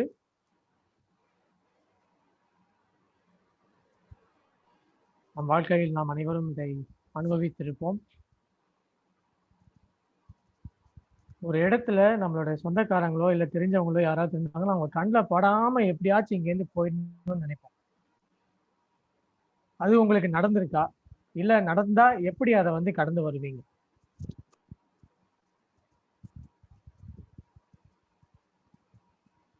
ஹலோ ஐயா. ஐயா வணக்கம், மாலை வணக்கம் சார். இது வந்து இந்த தலைப்பில் எனக்காகவே தேர்ந்தெடுக்கணும்னு நினைக்கிறேன் நான். ஏன்னா இப்போ நான் வந்து முன்னாள் வந்து எல்ஐசியில் டெவலப்மெண்ட் ஆஃபீஸாக இருந்தேன். அது படிச்சது அப்போது வந்து அந்த நேரத்தில் வந்து நான் 2 அதாவது வந்து ஒரு கேன்வசிங் போயின்னு இருக்கேன். அல்லாங்க பற்றி ஒரு ஏஜென்ட் எங்களுக்கு ஒரு லாஜிக் இருக்கு. So I should not go with another party with same agent. நான் நினச்சிக்கினேன், ஐயோ இந்த ஒருத்தர் வந்து ஒரு பில்டர்கிட்ட நான் கேன்வசிங் போகிறேன், லீட் பண்ணுறேன். ஒருத்தர் வந்து அவரோட பார்ட்டி சந்திரசேகர் ஏஜென்ட், அவரோட பார்ட்டி அவர். நான் குணாலனுக்காக போகிறாங்க. நினச்சா ஐயோ இதுனா சந்திரசேகர் வரக்கூடாதே நினச்சிக்கிட்டு கேன்வசிங் எல்லாம் பிடிச்சி எல்லாம் பேசி எல்லாம் பிடிச்சி செக்கு கையில் வாங்க சொல்ல வந்து நேராக சந்திரசேகர் வந்துட்டார். இன்னும் நீங்கள் என் பார்ட்டி கூட நீங்கள் என்ன பண்ணிட்டு இருக்கீங்கன்னு கேட்டார். எப்படி சமாளிக்கிறது இந்தன்னு பார்த்தேன். சந்திரசேகர், எஸ் நான் வந்தேன், நான் பேசிட்டேன், கேன்வஸ் பண்ணியாச்சு, உனக்கு ஒரு பாலிசி அவருக்கு ஒரு பாலிசி வாங்கியிருக்கேன் அப்படின்னு சொல்லி சமாளித்து அவருக்கு ஏதோ ஒரு 75% பாலிசி இவருக்கு கொடுத்துட்டு 25% பாலிசி சந்திரசேகர் கொடுத்தேன். ஸோ அப்புறம் வந்து இவர் கேட்டார், சார் இப்படி பண்ணிட்டீங்களே சார்னாரு. இல்லைப்பா இது ராஜிக்க தப்பு, நான் பண்ணிடக்கூடாது, வேறு வழி இல்லை பண்ணிட்டேன், தயவு செஞ்சு நீ வந்து இந்த ஒரு 10% அவருக்காக விட்டு கொடுத்தா தான், இல்லைன்னா மொத்தம் போயிடும். அவர் சப்போஸ் கம்ப்ளைண்ட் பண்ணிட்டாருன்னா ஆஃபீஸில் you're going to lose, entire policy lose ஆகிடும் உனக்கு சொல்லிட்டு அப்புறம் வந்து அவர்கிட்ட கெஞ்சி கூத்தாடி 10% தான் 20, அதாவது மொத்தம் இந்த 5 lakhs பாலிசி, அது 1 லட்சம் பாலிசியை வந்து சந்திரசேகர் கொடுத்துட்டு 4 லட்சம் பாலிசி வந்து குணாலன் சார் கொடுத்து இந்த வந்து ஒரு மாதிரி சமாளித்தேன். இது மாதிரி நிறைய வந்திருக்கு எனக்கு. இது வந்து ஒன்று தான் நான் சொல்கிறேன். இது வந்து என்னுடைய அட்வொகேட் ப்ரொஃபஷன்லேயே வந்திருக்கு. ஹஸ்பண்ட் வந்தால் ஒய்ஃப் வராமன்னு பார்த்தா ஒய்ஃப் வந்துடுவாங்க. ஸோ அது வந்து ஒரு ஆக்சுவலி இந்த தலைப்பு எனக்காக வந்திருக்குது. நன்றி. நன்றிங்க. தமிழ் என்ன சொல்றது சார்? மதிப்பீட்டாளரா என்ன சொல்றது? திடீர் பேச்சு நெறியாளர்னு சொல்லலாம் நீங்க. நெறியாளருக்கு நன்றிகள். நன்றி. தேங்க்யூ. இதோடு நம்முடைய திடீர் பேச்சு பகுதியின் முடிவுக்கு வந்துள்ளோம். பங்கேற்ற அனைவருக்கும் என்னுடைய நன்றிகள். என்னை பொறுத்தவரையில் நான் என்னுடைய வாழ்க்கையில் நடக்கும் பல்வேறு நிகழ்வுகளில் நம்முடைய வைகை புயலின் வசனங்களை பேசிக்கொண்டே எனக்கு சிரிப்பு மூட்டிக்கொண்டே அதை கடந்து போவேன். வரும் நீங்களும் வாழ்க்கையில் எப்பொழுதும் நகைச்சுவையோடு இருங்கள். மீண்டும் நெறியாளரிடம் ஒப்படைக்கிறேன். நன்றி. மிக்க நன்றி. தனித்துவம் வாய்ந்த சொல்வேந்தர் ராகுல் அவர்களே, மிக சிறப்பாக அமைந்தது இந்த பகுதி. சொல்வேந்தர்களே, அடுத்ததாக இன்னும் ஒரு சில வகையான நகைச்சுவைகளை பற்றி பார்ப்போம். ஒன்று, இரட்டை அர்த்த நகைச்சுவை என்பது தமிழில் உண்டு. எல்லாவற்றிலும் உண்டு என்றாலும் கூட இன்றைக்கெல்லாம் அதனுடைய பொருள் மாறிவிட்டது. சிலர் நினைக்கிறார்கள் சற்றே கீழ்மையாக பேசுவதுதான் இரட்டை அர்த்த நகைச்சுவை என்று. அப்படி அல்ல. நான் இங்கே ஒரு உதாரணத்தை காட்டுகிறேன். ஒருவர் மிகவும் பர்மனாக இருக்கிறார். அவருக்கு நீண்ட நாளாக கோட் தைத்துக் கொள்ள வேண்டும் என்று ஆசை. ஏதோ ஒரு சந்தர்ப்பம் வாய்க்கிறது, எல்லோரும் அணிந்து கொள்கிறார்கள், நாமும் அணிந்து கொள்ள வேண்டும் என்கிற ஆசை வருகிறது. என்றாலும் ஒரு தயக்கத்தோடு நண்பரிடம் சென்று கேட்கிறார். இப்ப எல்லாரும் போட்டுட்டு வருவாங்க, நானும் ஒரு கோட் தைச்சுக்கட்டுமாடா? இப்போது நண்பர், நீ போட்டா உனக்கு நல்லா இருக்காதுன்னு சொல்ல முடியாது. ஆனா அவர் என்ன சொல்கிறார்? தச்சுக்கோடா, தாராளமா தச்சுக்கோடா, தாராளமா தச்சுக்கோடா என்று கூறுகிறார். இந்த தாராளமா என்பது இங்கே இரட்டை அர்த்தம். இப்படியாகத்தான் இரட்டை அர்த்த துணுக்களை நாம் உபயோகப்படுத்த வேண்டும். எனவே இது ஒரு சிறந்த முறையான ஒரு நகைச்சுவை. அதுபோல இன்னொரு ஒரு வழக்கம் என்பது கேலி சித்திரம் என்பது. நமக்கெல்லாம் தெரிய கார்ட்டூன் என்று நாம் அழைக்கிறோமே. இந்த கேலி சித்திரம் வந்து ஒரு மிக அற்புதமான வகையை சேர்ந்த ஒரு நகைச்சுவை. இதில் தேர்ந்த ஜாம்பவான்கள் ஏராளமான பேர் இருக்கிறார்கள். பல மொழிகளிலும் இவர்கள் நிறைய வரைந்திருக்கிறார்கள். நான் சிறு வயதிலே பார்த்து என்னை கவர்ந்த ஒரு சிறு கேலி சித்திரம் என்னவென்றால், 2 காட்டுவாசிகள் நின்று கொண்டிருப்பார்கள். காட்டுவாசிகள் என்றால் தெரியும் அல்லவா? தலையிலே இறகுகள் எல்லாம் வரிசையாக சூடி இருப்பார்கள். அந்த மாதிரி 2 பேர். ஒருவர் நன்றாக இருப்பார், இன்னொருவர் தலையில் இருக்கிற சிறகுகள் உதிர்ந்து கொண்டிருக்கும். மேலிருந்து கீழே ஒன்று ஒன்றாக உதிர்ந்து கொண்டிருக்கும். இந்த அடுத்தவர் இவரிடம் கேட்பார், அப்படி என்னடா கவலை உனக்கு என்று. இது ஒரு என்ன சொல்வது, ஒரு மென்மையான நகைச்சுவை என்று கூறலாம். பொதுவாக நாம் எல்லாம் கவலைப்பட்டால் தலையிலிருந்து நம்முடைய தலை மயிர் கொட்டும், அவருக்கு சிறகு கொட்டுகிறதாம். இப்படியாக ஒரு கற்பனை. இது போலவும் நாம் நகைச்சுவையில் வகைகள் இருக்கின்றன. அடுத்ததாக நாம் நம்முடைய அடுத்த பகுதிக்கு செல்ல இருக்கிறோம். நம்முடைய அடுத்த பகுதி என்ன என்றால், நம்முடைய படிப்பு பாடப்பகுதி. இன்றைய பாடப்பகுதியில் நமக்கு ஒரு பாடம் எடுக்க இருக்கிறார் ஒரு தனித்துவம் வாய்ந்த சொல்வேந்தர். இந்த தனித்துவம் வாய்ந்த சொல்வேந்தர் ஒரு ஆராய்ச்சியாளர், ஒரு சயின்டிஸ்ட். அவர் IIT PhD முடித்தவர். எனக்கு எல்லாம் IIT வாசலே பெரியதாக தோன்றும். அங்கே இந்த அளவுக்கு படித்த ஒருவர் பல வருடங்கள் இந்த வளைகுடா நாடுகளிலே பணியாற்றியவர். பல்வேறு சொல்வேந்தர் மன்றங்களிலே உரையாற்றியவர். பல சொல்வேந்தர்களுக்கு இவர் மதி உரைஞராக, அதாவது மென்டராக இருந்து வருபவர். இதையெல்லாம் பார்த்தால் இவர் மிகவும் சீரியஸான, ரொம்ப உணர்ச்சிபயமான நபர் என்று தோன்றும். அப்படி அல்ல.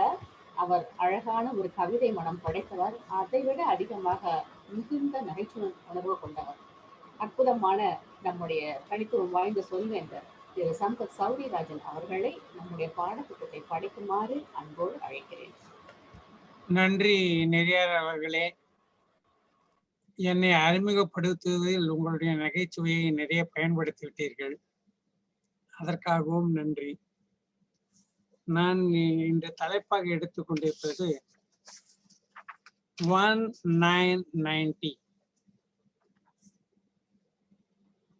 1990.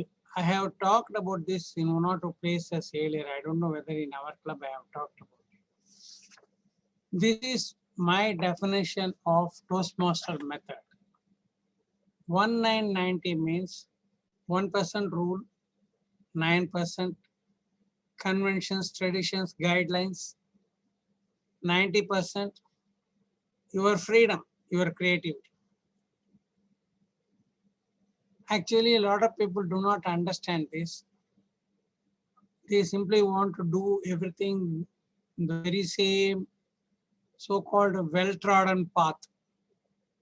It's not required.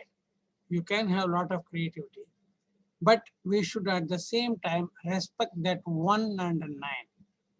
More than 1, that 9. The tradition, convention, the experience, the wisdom of 90 years of Toastmasters that has come to us. We have to make the best use of it. But there is enough scope for freedom and creativity even after that. So I'm going to emphasize on that. It is also indirectly a quick check on how to conduct a meeting, so to say. I'm talking about only mainly about a meeting rules. So one of the main aspects of the tradition and this one is the Toastmaster courtesy, dress code, formal introduction, stage control, interaction during meeting, not disturbing anybody and other things, mutual appreciation and support. These are all there underlying. We are following many of them, but not to the best possible way. We are following half-heartedly here and there. We are having a lot of lapses in most things we do. Some of them we will see now. So before going into the details, I will talk about some very general principles which are very important for a good meeting. Number 1, prepare in advance and visualize. Any role, small role, big role, speech, evaluator, tag role, anything, prepare in advance and visualize.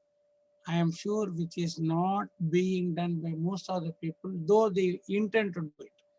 They keep postponing and in the end, urgently they put up something further and then come here. And the second important thing is energy. High energy should be there from the beginning. The energy shows in your movement, in your face, in your smile, in your voice, in the language you use, and the pleasant and happy way you address the people. Everywhere it comes. And if everybody keeps on forming a chain of this energy throughout the meeting, nothing like that. People will enjoy the meeting totally.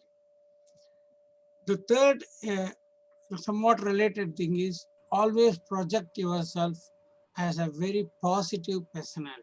Don't go for negative thinking and other things to the extent possible. Because in Toastmaster, personality development and the attitude, how you get motivated, all these things are important. If you do all these things, generally the meeting will be good. So now going to the individual cases, I'll quickly touch a few points here. Sergeant at Arms most of the time says it is the environment in the club mission. It is actually the experience. It was changed a few years back. It is always the experience that we provide to the members, not the environment. Please correct it, whoever is going to be.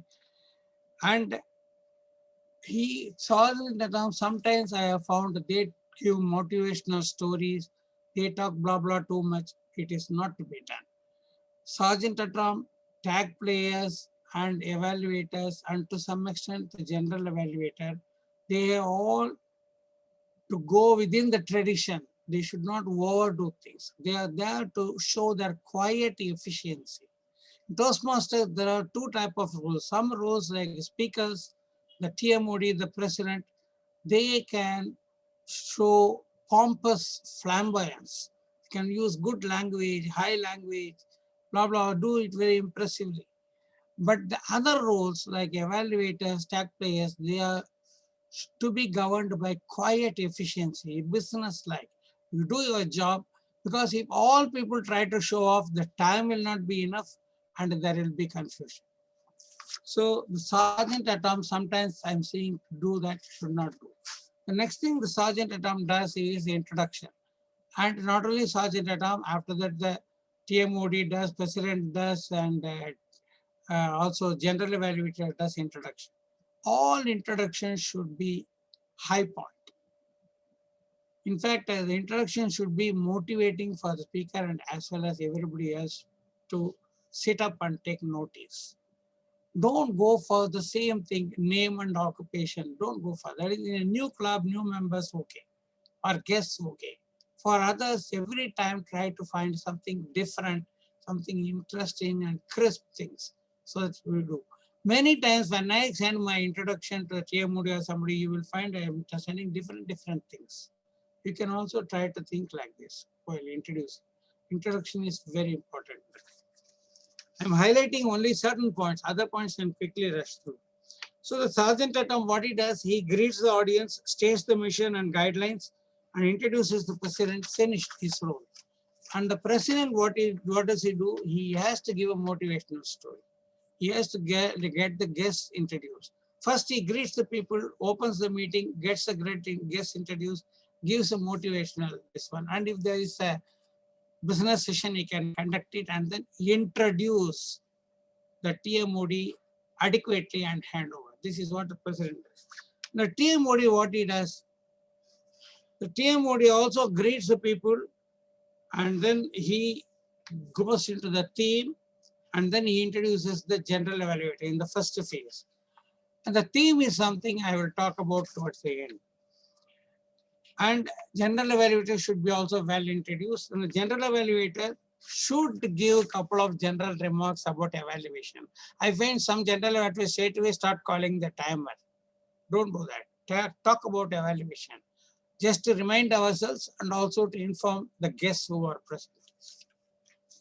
And then call their tag players. And the tag players should be business-like, but there is a brief about their role which they give. I find the script is just taken from Toastmaster International, just read from their mobile. It is totally insipid. It is not at all interesting. For a new member, okay, once, twice. Then you should think up your own script. Prepare well and then do it. That acts. See, for example, the sergeant at arms introducing the president, certainly I'm remembering an example. Dr. Alagappan, a humorous speaker from Medley, was sergeant at arms 1 year back. And Sundararaman was the president. He had 26 different introductions in the 26 meetings, totally different. He planned every time. And same way the tag player can do 26 different briefing if he is doing 26 times. Of course, he will not do 26 times. Maybe in 6 months, 2 times, 3 times he may do it. After that, the TMOD introduces his speaker. Again, introduction is important. And then the speaker does his preparation well, gets mentored, everything, and he gives. I'm not going to touch upon that. After that, the table topic master. I have a lot to say. I think we will have a separate training, 10 minutes for the table topic master, but I will say 2 things only, points here.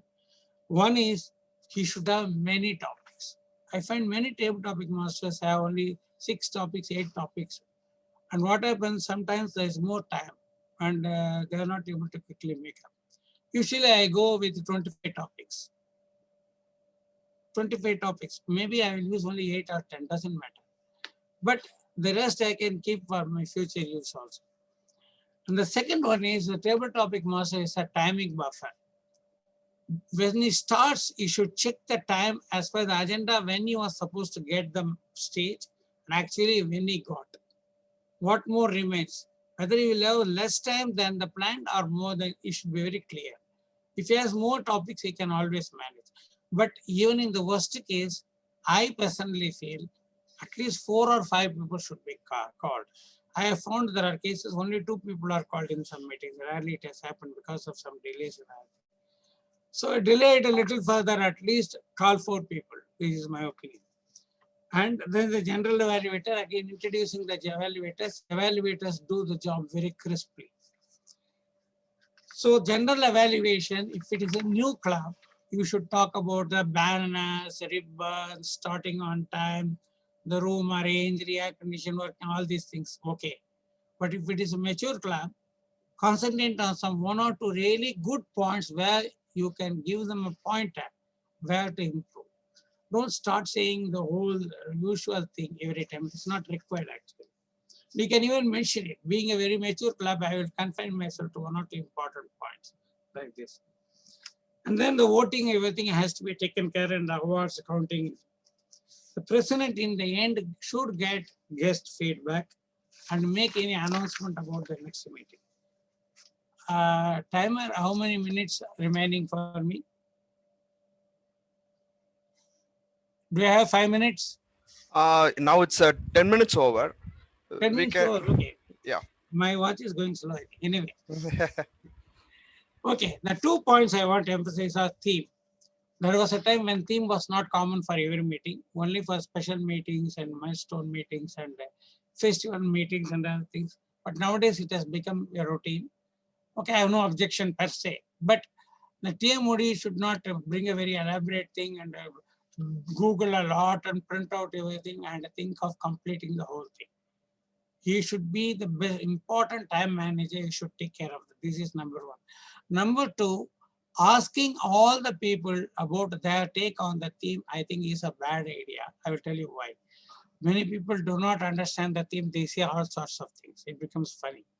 More important reason I'm giving is when you introduce a person in a very interesting manner, and then you start telling his take on this one, that one, it dilutes the issue. Once you introduce him strongly, immediately put him on the stage. So don't talk about all these things. Team, in my opinion, steals a lot of time. It is a time killer. So many clubs are having 2 speakers like this.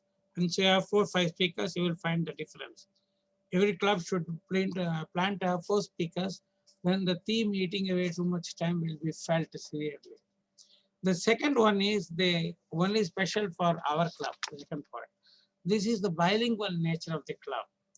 So one is if you talk in English, talk in English. If you talk in Tamil, talk in Tamil. Role players like TMOD, TTM, or president can mix language. General evaluator can mix language. Others should not mix language to the extent possible. If you are talking in Tamil, suddenly you don't know a word in Tamil, you use a word in English, okay. We are all learning in that process. So this is first part. Second part, which affects our members really, and many of them are not even aware of, is this one. See, this is not a Tamil club. It is a Toastmaster club where Tamil is also a medium. So if you want to talk in Tamil, enjoy in Tamil, go, there are Tamil clubs, you go there and show your skill in speaking, they will throw you out the next day. That's a different cup of tea. Here we are coming to learn Toastmastering. We are here to do the projects.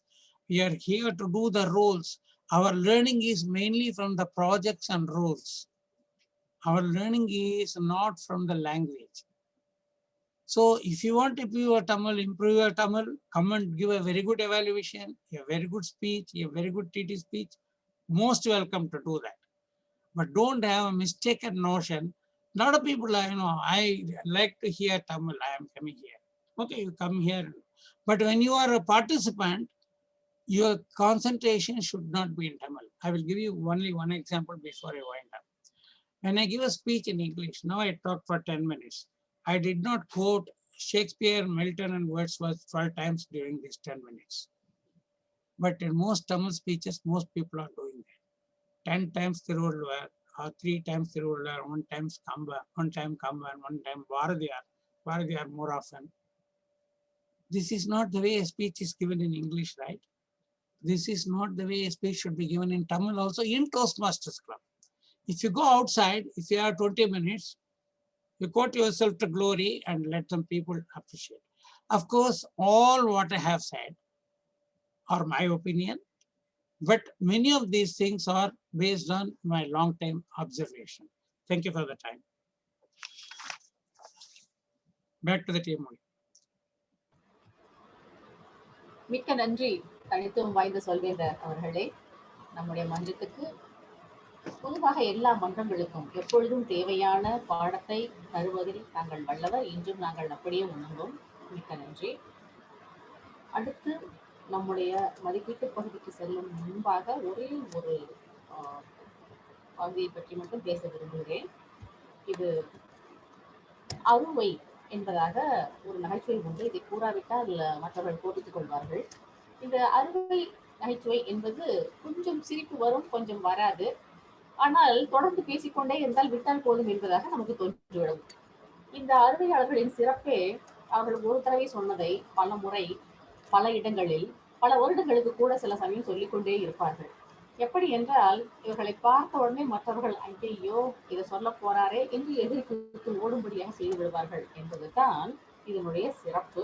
ஒரு உதாரணத்துக்கு ஒரு மனிதர் நான் லேட்டா போனா எங்க வீட்டுல பூரி கிட்ட பறக்கும் என்று சொல்கிறார் என்றால் இதை ஒரு 50 தடவை 60 தடவை கேட்பவர்கள்லாம் பதற வைக்கும் அளவு கூறியிருந்தால் இது அறுவை என்று நாம் கூறுவோம். அடுத்ததாக நம்முடைய மிக தலையாய பகுதியான மதிப்பீட்டு பகுதிக்கு நாம் செல்கிறோம். இந்த பகுதியை நடத்துவதற்காக நம்முடைய தனித்துவம் வாய்ந்த சொல்வேந்தர் எழுவேந்தில் அவர்களை நான் மேடைக்கு அழைக்கிறேன். மிக்க நன்றி நெறியாளர் அவர்களே. நான் பொது மதிப்பீட்டை துவக்குவதற்கு முன் நம் பேச்சில் மதிப்பீட்டாளர்களை அழைக்கலாம். முதலில் வருபவர் தனித்துவமிக்க சொல்வேந்தர் வெங்கட். அவர் தானே? இல்ல மாத்திட்டனா?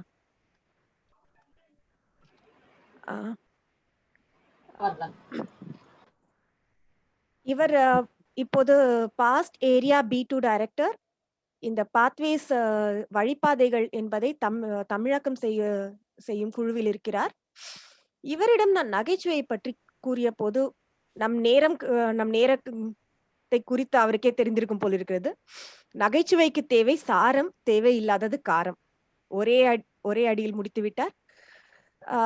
தனித்துவமிக்க சொல்வேந்தர் வெங்கட் அவர்கள் இருக்கிறீர்களா? இருக்கிறேன். நன்றி பொது மதிப்பீட்டாளர் அவர்களே. அனைவருக்கும் இனிய மாலை வணக்கம். குறிப்பாக நான் மதிப்பீடு செய்ய போகும் பேச்சாளர் நாகேந்திர பாரதி அவர்களுக்கு சிறப்பு மாலை வணக்கங்கள். அருமையான பேச்சு. அந்த பேச்சை கேட்டவுடன் நான் கூகுள் செய்ய ஆரம்பித்து விட்டேன். கரப்பான் கராத்தே என்றால் என்ன, அது எங்கே நான் கற்றுக்கொள்ள முடியும் ஆகிய இப்படி ஒரு மிகப்பெரிய ஆவலை தூண்டிவிட்டது அந்த பேச்சு. முதலில் அதற்கு உங்களுக்கு வாழ்த்துக்கள் பேச்சாளர் அவர்களே. இது ஒரு அருமையான பேச்சு. முதலில் நான் என்ன சொல்ல வேண்டுகிறேன் என்றால், இந்த நகைச்சுவையில் ஈடுபடுத்துதல் என்கிற பாடத்திட்டத்தின் கீழ் இந்த பேச்சை நீங்கள் வழங்கியிருக்கிறீர்கள். நான் உங்களுக்கு ஒன்று சொல்லிக்கொள்ள விரும்புகிறேன். நீங்கள் எங்களை முழுமையாக உங்கள் நகைச்சுவையின் மூலம் இந்த பேச்சில் எங்களை ஈடுபட வைத்தீர்கள். ஏனென்றால் ஆரம்பம் முதல் முடிவு வரை இந்த ஒரு கதையில் எங்களை உங்களுடனே அழைத்து சென்றீர்கள். பல ஏற்ற இறக்கங்கள் இருந்தது இந்த கதையில், பல நகைச்சுவை தருணங்கள் இருந்தது. இது மிகவும் அருமையான பேச்சு. ஏனென்றால் எங்களை முழுமையாக ஈடுபடுத்தினீர்கள் முதலில். இரண்டாவதாக இந்த பேச்சில் நான் கண்டது உங்களுடைய அந்த body language and vocal variety என்று சொல்வார்களே, அதை மிகவும் சிறப்பாக பயன்படுத்துகிறது. உங்கள் உடல் மொழி இந்த ஒரு பேச்சிற்கு தேவையான அத்தனையும் வழங்கியது என்று சொல்ல வேண்டும். ஏனென்றால் இதில் நாகேந்திர பாரதி எங்கிருக்கிறார், அந்த பயிற்சியாளர் எங்கிருக்கிறார் என்பது எங்களுக்கு மிகவும் தெளிவாக தெரிந்தது. மேலும் நீங்கள் எங்கிருக்கிறீர்கள், உங்கள் மனைவி எங்கிருக்கிறார் என்பதும் உங்களுக்கு தெளிவாக தெரிந்தது. அப்படி ஒரு வித்தியாசப்படுத்துவதை நீங்கள் மிகவும் அருமையாக செய்தீர்கள். குரல் வளம் மிகவும் அருமையாக இருந்தது. எங்கே ஏற்ற வேண்டும், எங்கே இறக்க வேண்டும். குறிப்பாக அந்த பயிற்சியாளர் உங்களை அடுத்த வீட்டுக்கு சென்று குளிக்கும் போது அறிவுரை கூறினாரே, அது மிகவும் அருமையாக இருந்தது என்றுதான் சொல்ல வேண்டும். மூன்றாவதாக இந்த கரப்பான் கராத்தே என்ற ஒரு கருத்தாக்கமே மிகவும் புதுமையாக இருந்தது. ஏற்கனவே நான் சொன்னது போல நான், ராகுல் மற்றும் மிதுர் அவர்கள் எல்லாம் ஆல்ரெடி கூகுளில் சர்ச் செய்ய ஆரம்பித்து விட்டோம், இது எங்கே கற்றுக்கொள்ளலாம் என்று. மிகவும் புதுமையாக இருந்தது. கடைசியாக இதே மாதிரியான ஒரு பேச்சு நீங்கள் ஏற்கனவே வழங்கிய போது உங்களுக்கு கொடுக்கப்பட்ட ஒரு மதிப்பீடு, முடிவு தெளிவாக இருக்க வேண்டும் என்ற ஒற்றை வரி ஒரு மதிப்பீடாக தரப்பட்டிருந்தது என்று நினைக்கிறேன். இந்த பேச்சில் முடிவு தெளிவாக இருந்தது. எனக்கு தென்பட்ட முடிவு என்னவென்றால், இந்த ஊரடங்கு காலகட்டத்தில் நீங்கள் அதை கற்றுக்கொள்ளப் போகிறேன், இதை கற்றுக்கொள்ளப் போகிறேன் என்று இதெல்லாம் செய்யாமல் உங்களுக்கு எது பயன் தருமோ அதை கற்றுக்கொள்ளுங்கள் என்று சொல்ல வருகிறீர்கள் என்று நினைக்கிறேன். ஏனென்றால் கடைசியாக நீங்கள் உங்கள் மனைவியின் துணை கொண்டு சமையல் கற்றுக்கொள்ள வேண்டும் வருவதாக கூறி முடித்தீர்கள். இதுதான் உங்களுடைய பேச்சின் முடிவு என்பது எனக்கு புரிந்தது. இந்த முடிவை இன்னும் கொஞ்சம் அழுத்தம் திருத்தமாக சொல்லியிருக்கலாம். ஆனால் நீங்கள் போன பேச்சிலிருந்து இந்த பேச்சுக்கு வரும் வரை நல்ல முன்னேற்றம் தென்படுகிறது. அதுதான் இங்கு நான் நேர்மறையான ஒரு விஷயம் என்று நான் சொல்லிக்கொள்ள விரும்புகிறேன். ஆகவே இது எங்களை முழுமையான ஒரு புதுமையான கராப்பான் கராத்தே என்கிற அந்த ஒரு புதுமையான ஒரு கருத்தாக்கத்தின் மூலம் எங்களை உங்கள் உடல் மொழி வாயிலாக, குரல் வளம் வாயிலாக எங்களை முழுமையாக ஈடுபட வைத்த ஒரு பேச்சு என்பதில் எந்த மாற்று கருத்தும் இல்லை. வாழ்த்துக்கள். மீண்டும் மேடையை பொது மதிப்பீடாளருடன் ஒப்படைக்கிறேன்.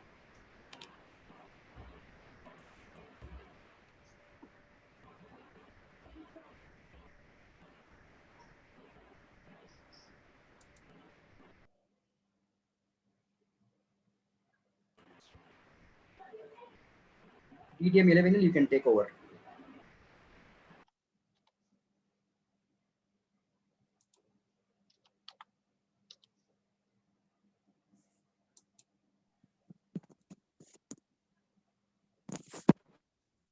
கேக்குதா நான் பேசுறது?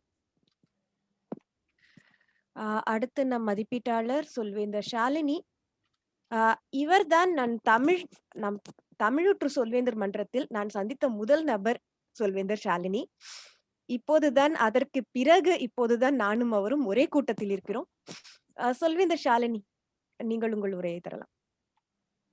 Thank you, General Evaluator. Good evening, fellow Toastmasters and guests, and a special good evening to my target speaker, Toastmaster Vidral.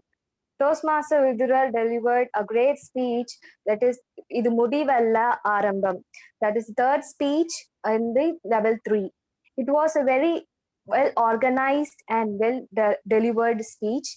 He constructed the speech very well by stating the introduction about the theme, which part he's going to talk about. He took a Mahabharata story, that conclusion of Mahabharata, and he introduced the theme very well. And in the body part, he had a smooth and a very good flow of his speech. And in the conclusion, though it was epic, he gave a conclusion that everyone should leave off their Garbam and Agandai to be a better person. I like your speech very much, Toastmaster Vidral. I can see you had a very good voice modulation when you talk about the dialogues between the two brothers, and the body language was very incorporated with this speech. And then I can see your flow of the speech, use of language, though you have used pure Tamil words, it was simple and smooth, that all the audience can connect with you very well, and it was understood by everyone. Let me share you a few suggestions to make it your speech, storytelling speech, into an exemplary speech. First is that you stated a statement saying that do you know when do you think that Mahabharata had ended in Kurukshetra war, or do you think it is more? So rather than stating such a statement, you could have asked a question to the audience to engage you with more, to connect the audience with you more. And I can see you had a lot of space in the background, and you had 6 characters. You could have used for each character, that is for each character Yudhishthira, Bhima, and so on. For each character, you could have used each space to give more dramatic effect, as it is a storytelling speech. And I could challenge you for the future speech is that as it is a storytelling speech, you could have enhanced more emotions to your speech rather than a surprise or a sad. You could have engaged more with the happiness, fear, and the other 5 emotions in your speech. Apart from to summarize your speech, you spoke with a lot of confidence. You met the speech objective. You had very good voice modulation and body language. With a few suggestions incorporated, I'm sure that your speech would be a great speech. All the best, Toastmaster Vidral. Over to General Evaluator.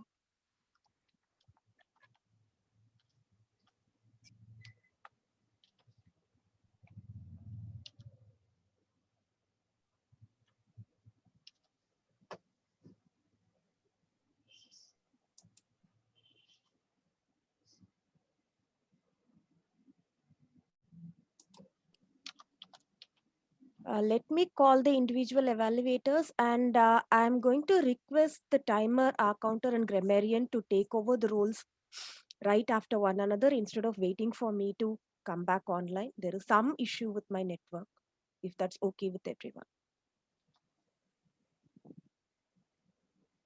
Can the timer come on stage, please? Thank you, G. Following is my report. Toastmaster Nagendra Badri in the speech section spoke for 7 minutes 10 seconds. Toastmaster Vidura Venkateshan spoke for 5 minutes 50 seconds. And in table topic session, guest Andy spoke for 45 seconds. Guest Gauri spoke for 2 minutes. Toastmaster Zagir spoke for 2 minutes. DTM Sambat spoke for 2 minutes.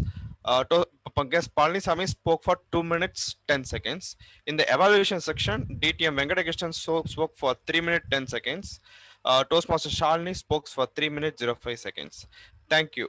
I provide the stage to the counter. Thank you. Good evening to all.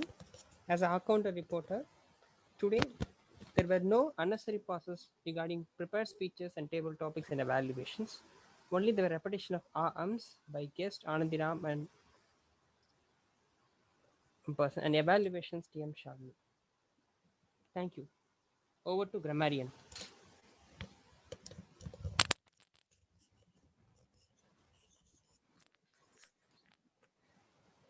நன்றி. நகைச்சுவை என்ற தலைப்பை கொடுத்ததனால் பேச்சுக்கள் அனைத்துமே இயல்பாக அதன் போக்கில் நீரோட்டமாக வந்துவிட்டதால் புதிய வார்த்தைகளாக எதுவும் எனக்கு தென்படவில்லை. அதேபோல் சிரிப்பு என்கிற வார்த்தையை உபயோகிப்பது எல்லோரும் உபயோகிப்பார்கள் என்பதனால் யார் உபயோகிக்காமல் இருப்பார்கள் என்பதை நான் கணக்கெடுக்க ஆரம்பித்தேன்.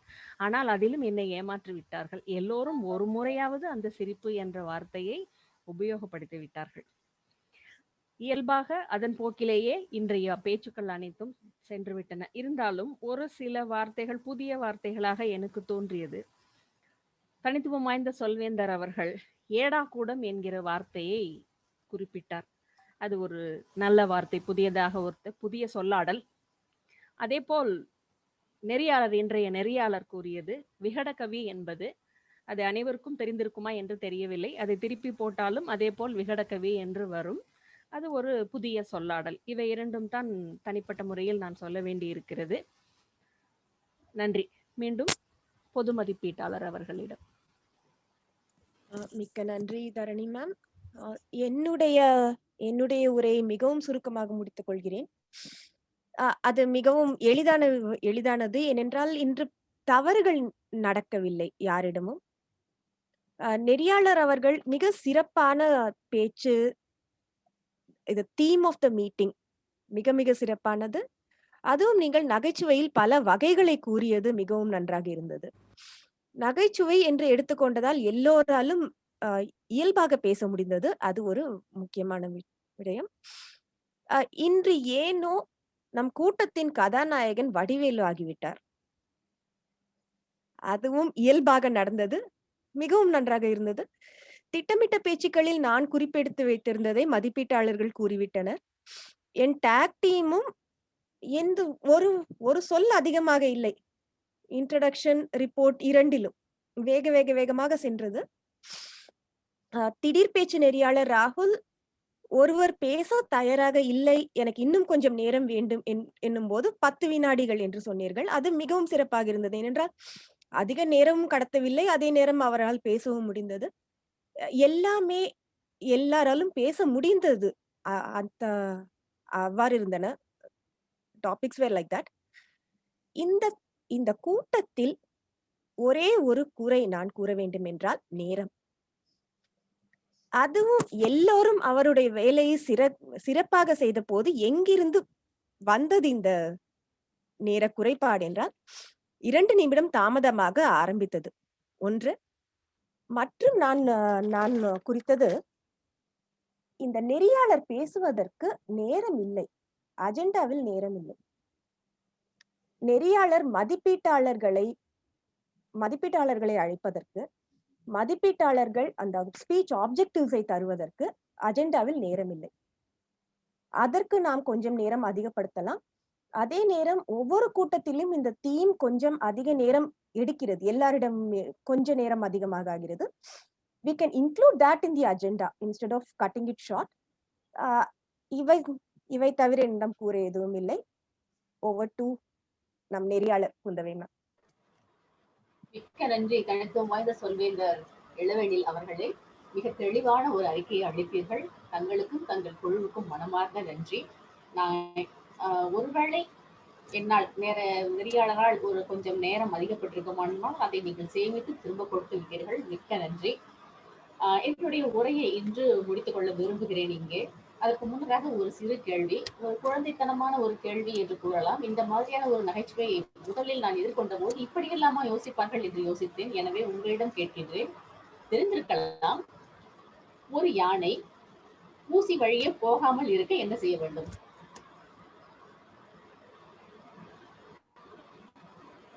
அந்த ஊசியின் காதை உடைத்து விட வேண்டும். யானையின் வாலில் முடிச்சு போட வேண்டும். இது ஒரு குழந்தை எனக்கு சொன்னது. இந்த ஒரு அழகான ஒரு குழந்தைத்தனமான நகைச்சுவையோடு இந்த உரையை, என்னுடைய பணியை நிறைவு செய்வதில் மிகுந்த மகிழ்ச்சி அடைகிறேன். இன்று தலைவரிடம் இந்த பொறுப்பை நான் ஒப்படைக்கிறேன். மிக்க நன்றி வாய்ப்புக்கு. நன்றி, மிக்க நன்றி நெறியாளர் அவர்களே. அருமையான ஒரு கூட்டம், நகைச்சுவையான பேச்சுக்கள் நகைச்சுவையாக நடத்தி சென்றீர்கள். மிகவும் மிகவும் அருமையான ஒரு கூட்டம். இன்றைய சிறந்த பேச்சாளர்கள் மற்றும் மதிப்பீட்டாளர்கள் மற்றும் பணியாளர்களுக்கான வாக்கு இப்பொழுது உங்களுக்கு காண்பிக்கப்படும். நீங்கள் அனைவரும் வாக்களிக்கலாம்.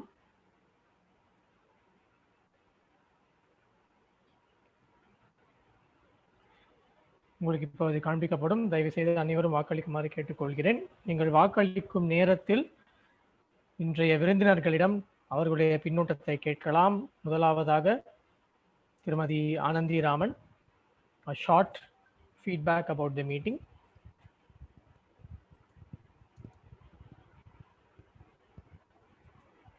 Ms. Anandi Raman.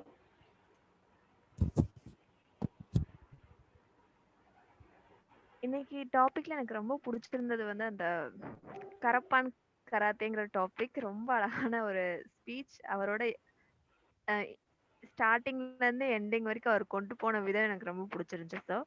And Kundavai மேமோட introduction, அந்த நகைச்சுவையோட ஒவ்வொரு பரிமாணங்களையும் பேசின விதம் எனக்கு ரொம்ப பிடிச்சிருந்துச்சு sir. Thank you. Great, thank you, ma'am. Thank you. Also, feedback from our frequent guest and supporter, Toastmaster Zakir.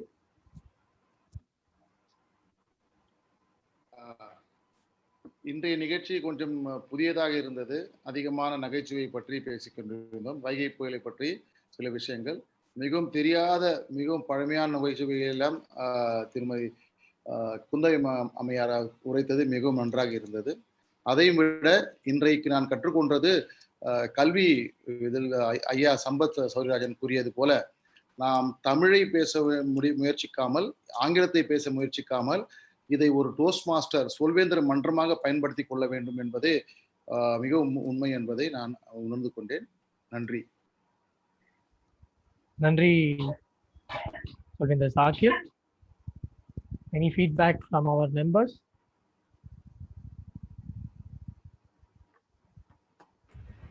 இது ஒரு அருமையான கூட்டமாக இருந்தது. நகைச்சுவை ததும்பி வழிந்தது. குறிப்பாக குந்தவை அவர்கள் நகைச்சுவையை பிரித்து மேய்ந்தார் என்று சொல்ல வேண்டும். ஏனென்றால் அது எவ்வாறான நகைச்சுவைகள் இருக்கின்றன என்பதை மிகவும் நமக்கு நினைவூட்டினார். மிகவும் அருமையான கூட்டம். திடீர் பேச்சும் மிகவும் அருமையாக இருந்தது.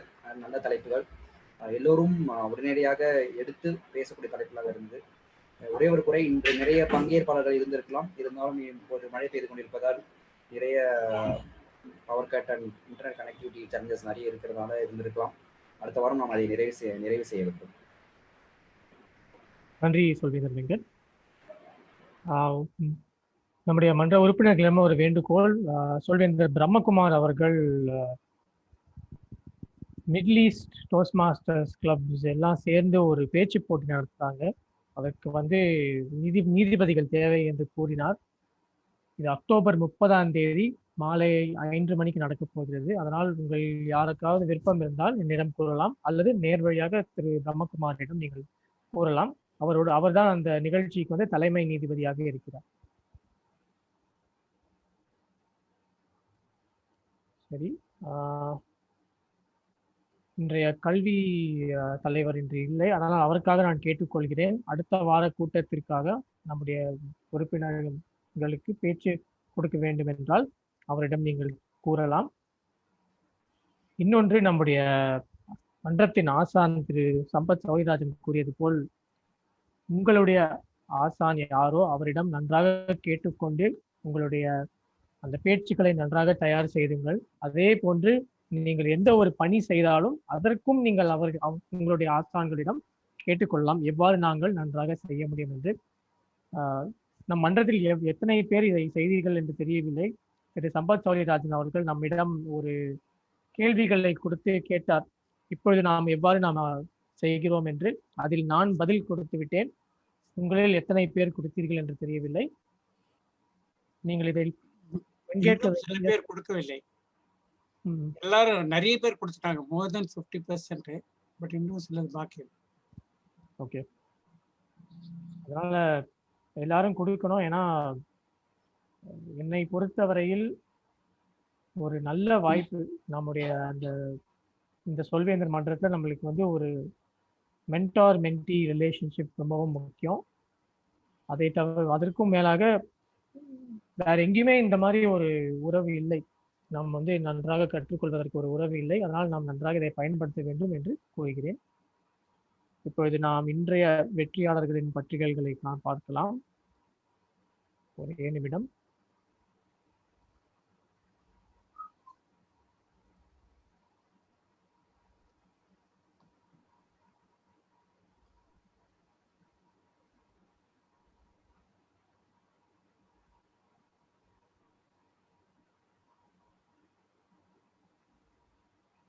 இன்றைய சிறந்த பேச்சாளர்